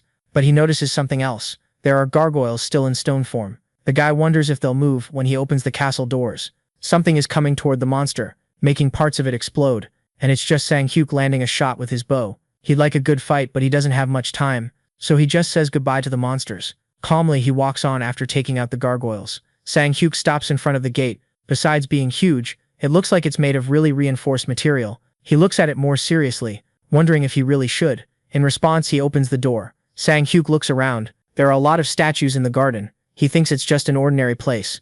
Once again, he wonders if he should just go into the castle. He finds another door. The problem is, it looks like it's locked, so there's only one thing left to do. Sang-hyuk will have to destroy it. The energy ball hits the door, but even so, it stays shut. Sang-hyuk used his strongest attack, but it didn't work to open it. He takes off his mask, to think the situation through better. Sang-hyuk turns to get a better look, noticing a red stone in one of the statues. Apparently there's a riddle he needs to solve. The masked monarch walks up to the statue. This is Andromalius, the strongest demon lord, number 72. Once again, he looks around, finding number 71, Dantalion, and Sari is there too. Marba's holding his weapon. It doesn't stop there. There's Gamigan too, and there's one more, the one with the highest rank, King Bale. Sang-hyuk thinks about what he needs to do. Once again, he looks around. There are statues of the 72 demon lords there. He doesn't really know what to do exactly, but he gets that there's a riddle to solve to get in. To him, the Castle of Chaos is starting to get interesting. Sang-hyuk touches one of the stones, but apparently nothing seems to work. To make things worse, there are no other clues.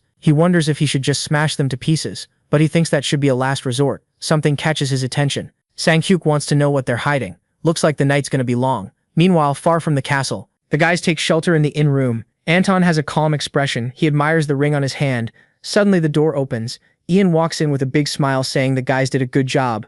Anton asks what he's doing there, and the blonde guy says he can't just sit around doing nothing while they're working so hard. The guildmaster asks if everything's okay, and the vice says so far yes. Something catches Ian's eye. He says he's never seen the ring before. Anton explains that the masked monarch gave it to him, along with the elixirs and Uriel's divinity. Ian is impressed by the rare items. He smiles and tells Anton he did a good job. With a scary look, the blonde guy says he expects nothing less from a guild vice master. Back at the Castle of Chaos, Sang-hyuk is sitting in front of the door, a short break to eat. No matter how he looks at it, the statues aren't placed in any specific order. The monarch tried touching them in rank order, but nothing happened, and he thinks there's nothing else to look for either, leaving only the one option, destroy them. He wants to find out what they're hiding, because he's starting to get irritated. Suddenly something catches his attention. Sang-hyuk is finally noticing something. He's never seen this demon before. The masked monarch is finally figuring out the riddle. He starts counting the statues. Sang-hyuk keeps going, reaching number 35. Then comes number 67 and 68. He keeps counting the statues, until he finally gets to Bale in position 73. The guy thought there were only 72 demon lords there, but there's one extra statue. Realizing that means he has to find the odd one out. Sang-hyuk looks around, noticing something. Suddenly one of the statues is gone. The stone creature is behind him, ready to attack, but obviously the masked monarch notices. The creature strikes, destroying the whole floor around them. The monster gets pissed that it missed. Sang-hyuk really didn't like being attacked from behind. The monster lets out a roar, realizing it got caught off guard. It turns to try to attack,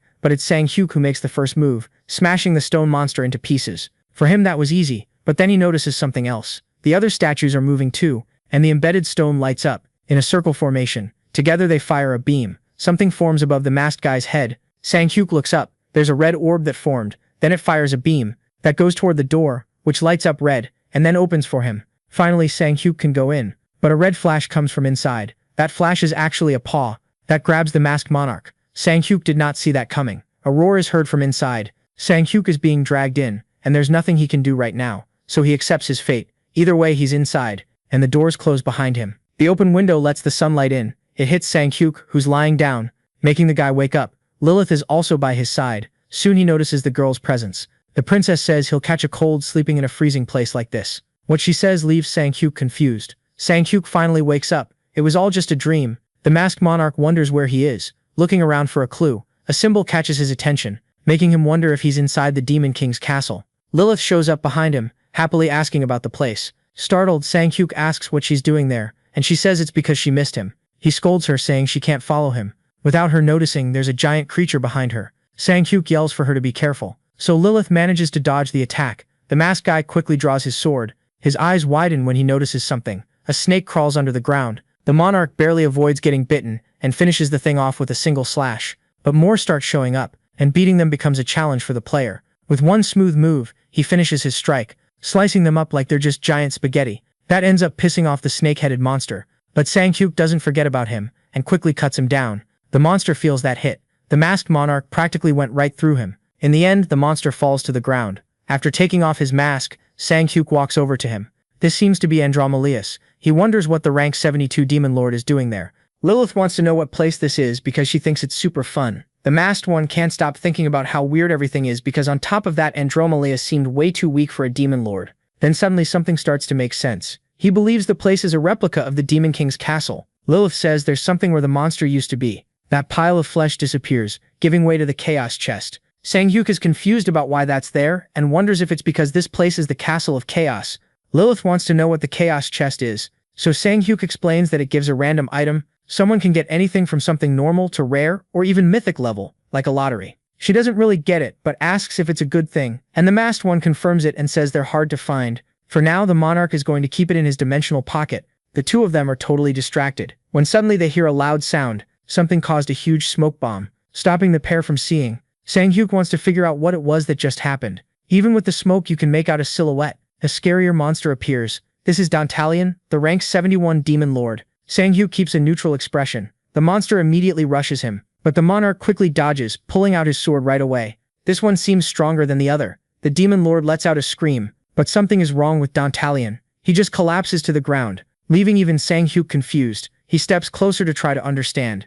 Then Lilith reveals it was her, and excitedly asks if she did a good job. Just like the First Lord, this one disappears, but this time it didn't leave a chest. Smiling, the player remembers he warned her it's something rare, and says that either way it doesn't matter. Because for the monarch it means something that he faced the rank 71 and 72 lords. As soon as he finishes speaking, someone appears behind them, making both of them turn around, ending up face to face with Siri, Demon Lord number 70. They also end up fighting Murmur, rank 54, even the Demon Kian, 38, then Sakat, who's at 22. Sang-hyuk keeps attacking without hesitating, beating them with all his effort. Another one disappears without leaving any chest. Still, he gained Warner Prestige, SR grade, with defense 120 to 200, wisdom up by 15, and agility by 10. He complains about how rare the chaos chest is. Lilith says they still have more items. Covered in jewels, the girl asks if she looks pretty, but unfortunately the masked one doesn't answer. He's only interested in who's next. They keep going through the castle. Like always, the princess flying by his side.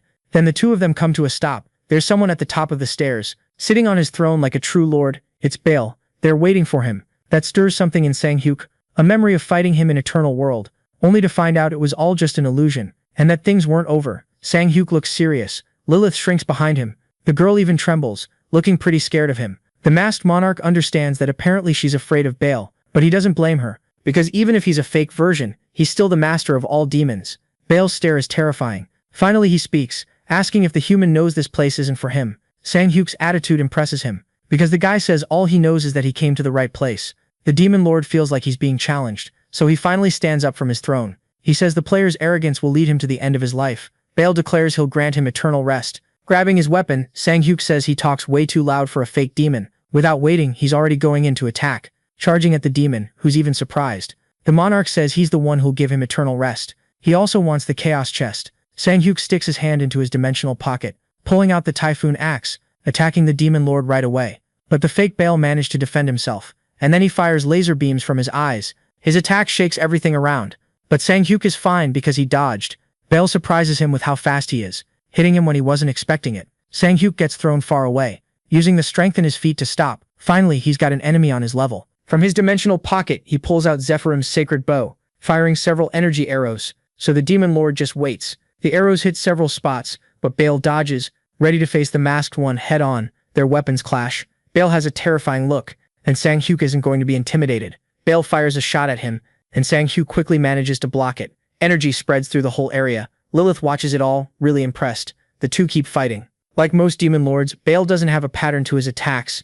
If Sang-hyuk knew that in each phase, he'd be able to find the right counterattack. But since that's not possible, the only way to respond fast to every situation is to gain experience and learn his abilities. However, in some cases, that strategy isn't necessary. Meanwhile, Bale proves why he's the master of demons. His strike is stopped when he realizes there's no body there. Sang-hyuk surprises him from behind and says that this is when I can overwhelm my opponent with brute force.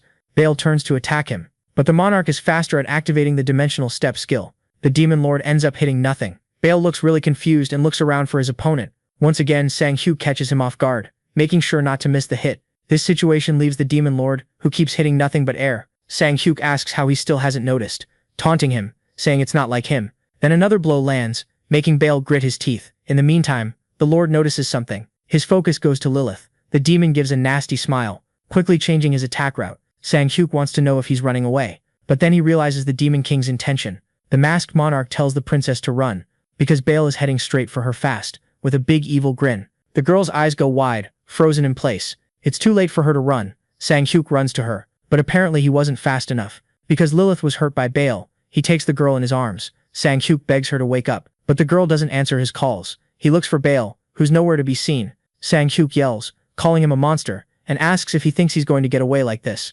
Immediately, he summons his dimensional pocket. He takes out the resurrection potion. Sang-hyuk offers it to Lilith, saying she might feel better if she drinks it. Sang-hyuk soon senses a presence. The demon lord leaps in to attack. Sang-hyuk puts himself up like a shield, protecting Lilith from getting hurt even more. Unfortunately, the potion ends up falling to the ground. It's a shame, because the liquid spreads across the floor. Something else appears behind him. They're surrounded by monsters. Sang-hyuk has a serious look. There are a lot of them surrounding him, all with creepy smiles. That makes Sang-hyuk tense up. Then the demon lord calls out to the human, and says the outcome of the fight has already been decided. Bella says that in the end, his death was caused by his own arrogance. Sang-hyuk gets pissed at the words of this bastard, declaring that he'll bring an end to him. His only target is Bale, but the other demons won't let him reach the master. The situation makes the masked monarch even more irritated, and Bale is satisfied, showing who's really powerful. Then the monsters turn on the player. Sang-hyuk will have to deal with them first. The creature tries to strike from behind, but ends up losing to the monarch, who cuts them all down without an ounce of mercy. As a consequence, they'll have to face the masked monarch's fury. Sang-hyuk takes all of them out, clearing his path. There are still more monsters to fight. The monarch uses his blade, cutting down the first one. He looks around for the next, and strikes another monster with his sword. Sang-hyuk spins his sword, hitting the group surrounding him. He pushes through those monsters, leaving the battlefield clean. In the end, Sang-hyuk lets out a tired sigh, but apparently things aren't over. Behind him, another group of monsters gathers. That's seriously pissing him off. With a smile, Bale asks if he didn't warn him the outcome was already decided, so he declares the human's end. With his order, the monsters attack. Sang-hyuk pulls out his sword. The situation makes him tense, but then, all of a sudden, small orbs of light are floating around him, leaving the masked monarch confused. Those orbs even catch the monster's attention. They all stare at those lights, totally confused. But even though they're beautiful, they have a deadly effect on them. The demon starts screaming. Something is happening to them, like they're being sucked into the light. Something zips past them, and then heads straight for Sang-hyuk. The masked monarch doesn't even move. Whatever it is, it's way too fast. That light passes right by him, and ends up hitting the ground. Sang-hyuk turns to look, his face full of surprise. The smoke slowly starts to clear, revealing who's there. A voice says it wasn't bad, like she'd found her true self, then asks how she looks. Now with an adult appearance, Lilith asks if she's pretty. The monster's life energy was drained. Bale looks at his creatures. He wants to understand what that means. Either way, the two of them are back. Lilith has a mischievous smile, while Bale seems to realize he's really at a disadvantage. He yells that he'll make them pay for this. Sang-hyuk wants to know what the villain is doing this time. What he does next makes the masked one angry. Bale simply vanished from the battlefield. Sang-hyuk looks for him. Meanwhile, the demon lord is somewhere else. He's pissed. He almost got the masked one, and there was no way he could have guessed the night witch would wake up at that exact moment. Bale knows he has no choice but to wait for another chance to attack her. Lilith surprises him by asking if the villain is talking about her. The girl manages to scare the demon lord. She asks if the cat's got his tongue, making it clear she won't let him run. Bale looks back, searching for the other one. The lord asks if she really came to face him alone. He says that even though he was forced to change his plans, he's still the demon king. After all, a night witch like her can't defeat him. Even though he landed the hit, he's the one who looks shocked. Now, as a beautiful woman, Lilith appears behind him, calling him a liar. She says he's not the demon king. In desperation, Bale begs her to wait. He pleads for them to talk about it. But Lilith's answer is a blast of energy, sending the demon lord flying. Bell hits the ground completely. Knocked out, his face starts to change. In the end, everything about him is fake. Sang-hyuk shows up and says he's probably the owner of the castle, but since he never cleaned the place before, he doesn't recognize him. The monarch is curious about their reward, and then the monster's body disappears, and it's another chaos chest. Sang-hyuk doesn't look satisfied and says the dungeon doesn't live up to its promises. Anyway, Lilith goes to check what's inside. She's hoping to get a pretty bracelet, but Sang-hyuk cuts her off and says it's time to decide. She has no idea what he's talking about, so he reminds her about the contract terms. After all, he gave her the choice to continue or cancel the contract once she became an adult. Sang-hyuk seems worried about it, but he tells her to think carefully, because once she decides, there's no taking it back. He says he'll give her some time. Before he leaves, Lilith calls out to him. The Night Witch seems shy. She says that before she woke up, she only thought the guy was someone really powerful, and after waking up, she's sure he's someone she could never defeat. Sang-hyuk thinks about what to say. He tells her not to worry because he won't hurt her, and the queen asks if she should thank him for that. Anyway, she's made her decision. Lilith asks if leaving him will make her a target for the other players, but she also says that if she stays by his side fighting them one after another, she'll disappear from this world someday. That's not what she wants. She wants to live in this world for a long time, so she doesn't really have any doubts, and she asks if the safest place is near her master. Her words seem to hit him. Sang-hyuk smiles and says she's right. Lilith is happy with that, but she has one condition. She wants to know if she can finally call him a papa. That catches him off guard, but to Lilith's happiness he agrees. Meanwhile, in the snowy desert, the team is camped out in a safe spot. Ian the guildmaster is there. The blonde guy notices something in the distance. A silhouette appears in the middle of the snowstorm. Sang-hyuk is finally back, and they seem happy about it. Ian says he's running a little late. Sang-hyuk confirms that he really is. Then the absolute guildmaster wants to know how it went over there. Without going into details, he says it went fine, and the blonde guy wants to know more. Sang-hyuk says he cleared the castle successfully, and says they won't be able to do it. It's already night in Seoul. Sang-min is already in bed. The guy is sleeping pretty peacefully, until he's taken somewhere. He wonders if he's dreaming. Sang-min finds it fascinating and thinks it's dimensional travel. A voice asks the Sunset Swordsman to wake up. The guy isn't in his room anymore. Sang-min wants to understand what's happening and where he is. Adult Lilith appears in front of him. Sunset Swordsman asks who she is. Lilith asks if he doesn't recognize her. He finally realizes, and behind him Butcher says he's never seen him without the mask before. The big guy compliments his looks. He says he gets that the kid is confused, and that they got there through dreams too. But Butcher will talk about that later. Right now he asks if the kid knows what that is, but Sunset isn't sure even though it feels familiar. Then the big guy says it's the Chest of Chaos. Sang-min quickly realizes he must be in the place his brother went to raid. Sang-hyuk ordered the masked mercenaries to grind experience points there, and figured it would be good hunting grounds. But Butcher can tell because that's where the Chest of Chaos was left. Still, Sunset asks if he thinks the Emperor Guild is just gonna sit back and watch. Butcher tells him not to worry about them because the masked guy said he'd handle it. That just makes the boy even more confused. Meanwhile, at the other guild's camp, Ian wants to understand what he means by not being able to clear it. Sang-hyuk says he can tell him how to clear the place, but it'll be useless for them. The blonde guy wants to understand what he means by that. Ian tells him not to try to weasel out of the promise, and the masked guy says he'll explain why, and that he needs to listen carefully. Sang-hyuk explains that to enter the place you need high mental strength, and says that looking at their stats they haven't reached that level. Ian suggests using items to boost it, and the masked guy asks if they have that. The blonde guy tries to get one off him, but Monarch warns there aren't many items out there that can do that, since they're rare, then asks why he should give his to him. He says that even if the man gets in, that's just the beginning, and asks if he really thinks he'll get through everything. Ian tries to argue with Sang-hyuk. At that moment, the masked guy notices something on the master's finger. That puts Sang-hyuk on alert. He says his work is done, and he wants to rest. Sang-hyuk asks Anton if the guy can take him to the hotel. That's not pleasant at all for Ian. The two of them head out by car.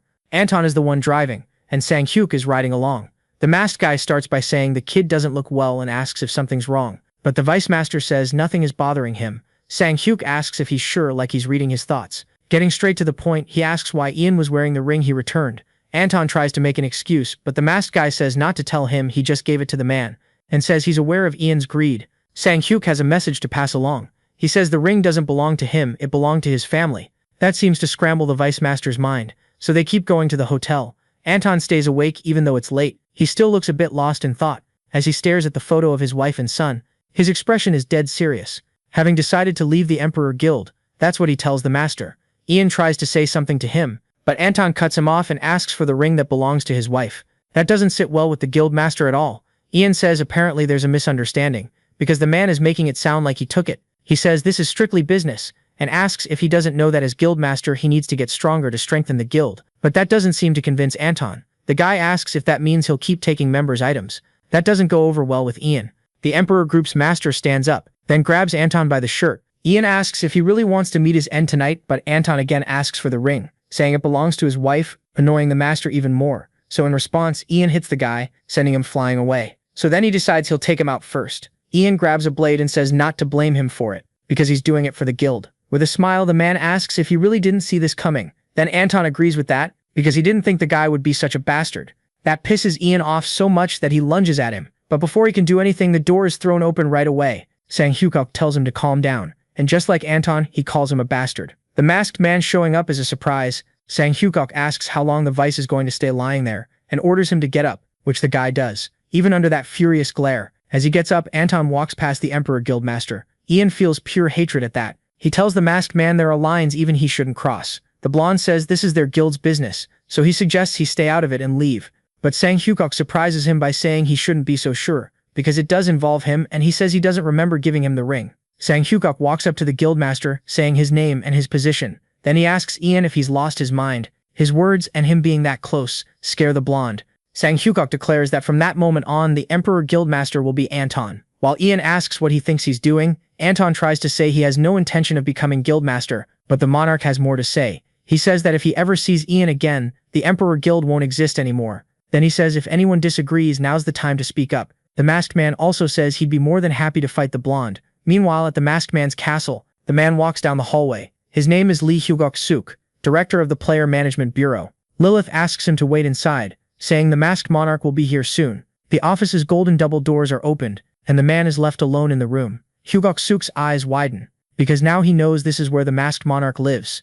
Sang Hyukok appears behind him, startling him as he says it's been a while since they last saw each other. The director greets the masked man politely, and meanwhile Lilith says she'll give them privacy, adding that if he needs her, just call. Alone, Sang Hyukok asks the man to sit. Getting straight to the point, the monarch asks what he came here for, and the director reveals he knows he'll use the land in front of the castle. The masked man says if this is about the price, he thought that was already settled. Hyukok-suk says that in exchange for the land that belongs to Seoul, the government wants him to fight in a few countries they've picked, as well as invest in the city district he'll build. The masked monarch asks whose orders those are, which confuses the director. To be clearer, the masked man asks who sent him. Hyukok looks a little hesitant, but in the end, he reveals he was sent by the Blue House. Sang Hyukok asks what this is really about. He asks how many years are left in the president's term, finding out it's a little over a year. That makes the management director realize something. He says it looks like the president is trying to use the masked man's name to rack up one more big achievement before leaving office. Hyukok-suk says his heart is with the players. Sang Hyukok calls the director's name. Then he asks if he used to be a player too. The man confirms it and says that besides being low level, his skills were terrible. Sang Hyukok asks if it isn't frustrating working for the government, especially with people who don't know anything about Eternal World. Thinking about it, in the end the director agrees. The masked man wants to know what the Bureau's purpose is, if it's to control them and act arrogant toward the players. Hyukok-suk is embarrassed by the situation. He says he doesn't want to do it, but it's beyond his power. Sang Hyukok takes the moment and asks if it were within his reach, would he be willing to change things. More directly, he asks if the director would do a better job. Hyukok-suk just says he doesn't know how that would even be possible. Then Sang Hyuk says, for others it might not be, but for me the solution is really simple. And then he reveals he's going to privatize the player management department, leaving Hyuk-suk completely shocked. But for that, the masked man wants him to promise one thing, that he won't act like his superiors. Then Sang Hyuk is clear when he asks if he can do that. With his head down and in a low voice, the man says yes. More confident, he says he'll do it if the masked one gives him a chance. Focused on the Blue House, a black car stops at the entrance, with the door open for someone to get out. It's Sang Hyuk dressed in his suit. The young man's look is serious and confident. With his entourage, he goes inside. The masked monarch is warmly welcomed, and his visit is well appreciated, because someone is happy they're finally meeting. The president of South Korea says it's a pleasure to meet him. They meet in a room. Yang Min-ho says he knows he's a busy man, so he thanks him for accepting his invitation. In a joking tone, he asks if he can call him monarch. Sang Hyuk has nothing personal against the president. He even voted for him during the election. However, the stories he heard when he returned to the real world were more than disappointing. He hid in bunkers while people were being killed by monsters.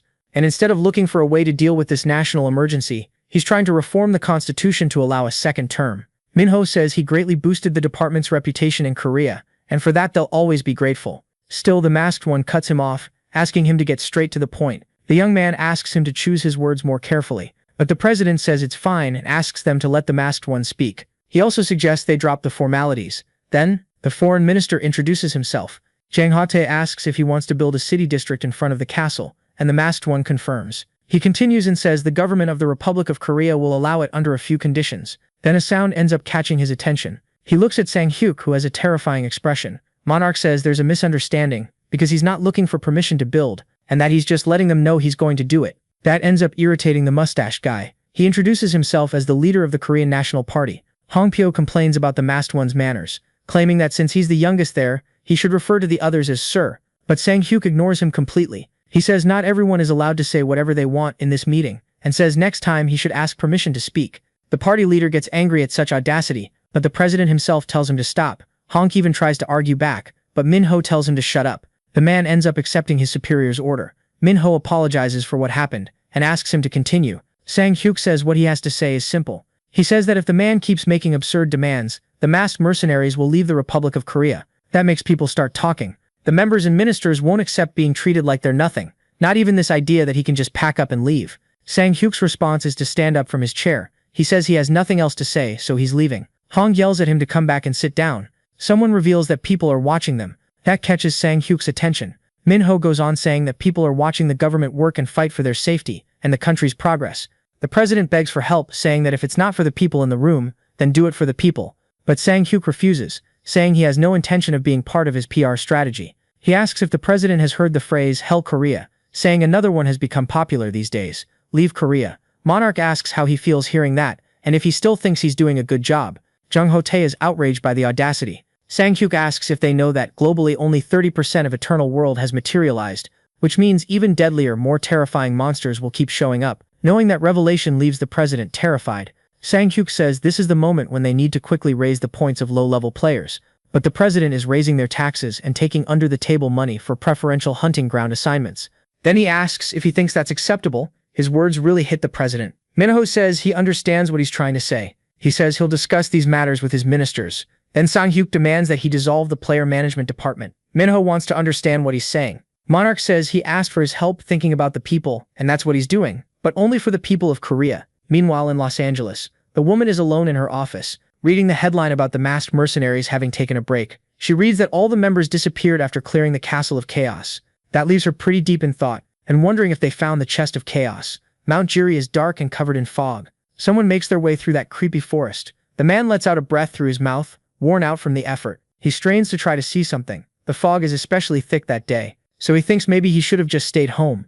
After all, there's no way to find herbs if he can't see anything. All of a sudden, everything feels weird for the man, because the fog just vanished. Something then catches his attention. He can't believe what his eyes are seeing. The man can't figure out what this thing in front of him is. On the news they report there was a closed-door meeting at the Blue House that morning with the masked monarch. That President Yang Min-ho was there, and Sang-hyuk says Korea only does the most pointless stuff. His phone starts ringing with a call from Butcher. The monarch picks up and asks how things are going at the Castle of Chaos, and the big guy says they beat Sagan rank 61. Sang-hyuk asks if he thinks they can pull it off. Butcher says if everyone works together to raid the castle, he thinks they can clear it. The monarch says to be careful anyway, because it gets harder the more high-level demon lords you face, and he also says he's getting another call. As soon as he sees the name on the screen, he's surprised.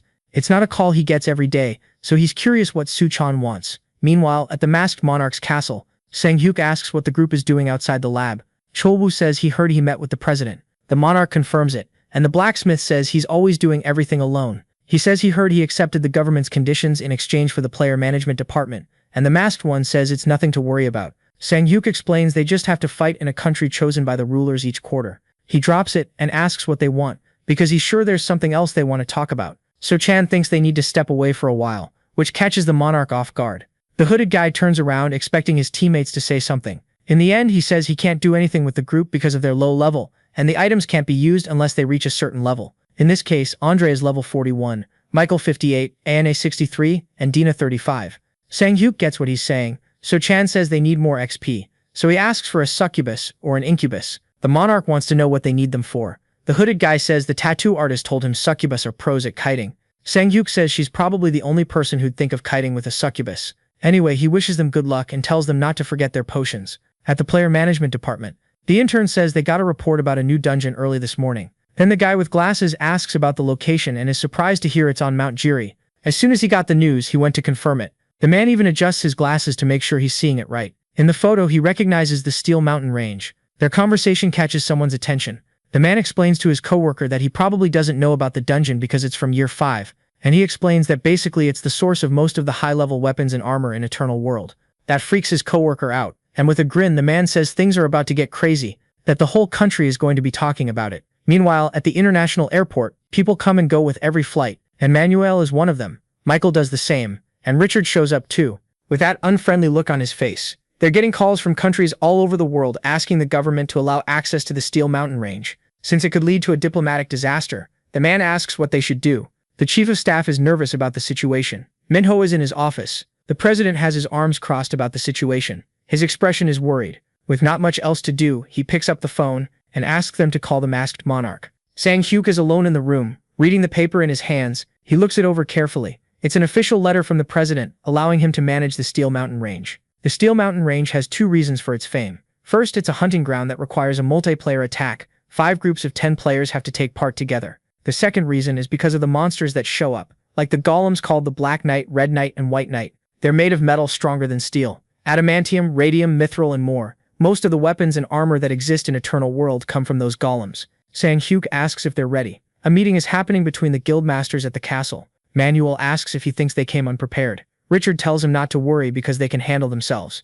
Michael is the only one who stays quiet. Then Sang-hyuk laughs, saying they seem really confident. But he has to remind them that the Steel Mountain Range is different from other dungeons, because besides not being able to clear it, there's a chance of getting wiped out, making it very clear it's different from anything they've experienced. Michael tells him that's enough preaching. Annoyed, he asks what he's trying to say, and if he wants the Steel Mountain Range all to himself. Sang-hyuk has a serious look in the face of the provocation. The masked man says it's funny for him to ask that, saying that the United Kingdom took the Mana Stone Mine all for itself, and asking why they can't do the same. Sang-hyuk says he doesn't fully understand the situation. Showing total authority, he says that from this moment on, no UK player will be allowed to enter the Steel Mountain Range. Michael asks what he's talking about. The masked monarch isn't afraid to enforce his authority, so he tells the blonde guy to leave Korea immediately. Finally, Michael seems to understand the situation better. Sang-hyuk isn't just messing around. Now he feels the danger and the chaos it caused, but he still has his pride, so he stands up. Michael leaves the room, slamming the door. Sang-hyuk turns to face the others, leaving them a warning to think carefully before making a decision. The monarch also says they should think about it if they value their lives, and then the meeting continues. Sang-hyuk is in the forest where the new dungeon is located. Because of the thick fog, you can only see his silhouette. He walks calmly through the place, having no trouble seeing. Then he finally finds what he was looking for. It's the dungeon entrance, and he can't go in alone. A voice gets his attention, saying, "They're ready." Sang-hyuk turns and comes face to face with the players. Richard says it's time to go. The monarch gives the man one more warning, not to think about stealing the weapons he lent him, and the knight says he thought he would do that. Sang-hyuk gives another warning not to be greedy, because the plan is to go only as far as the Black Knight zone, so they're finally ready to go. The fog there is thick. With their weapons, the players walk through the area. Most of them look a little scared. The leaders, though, move up front. What they see ahead scares them.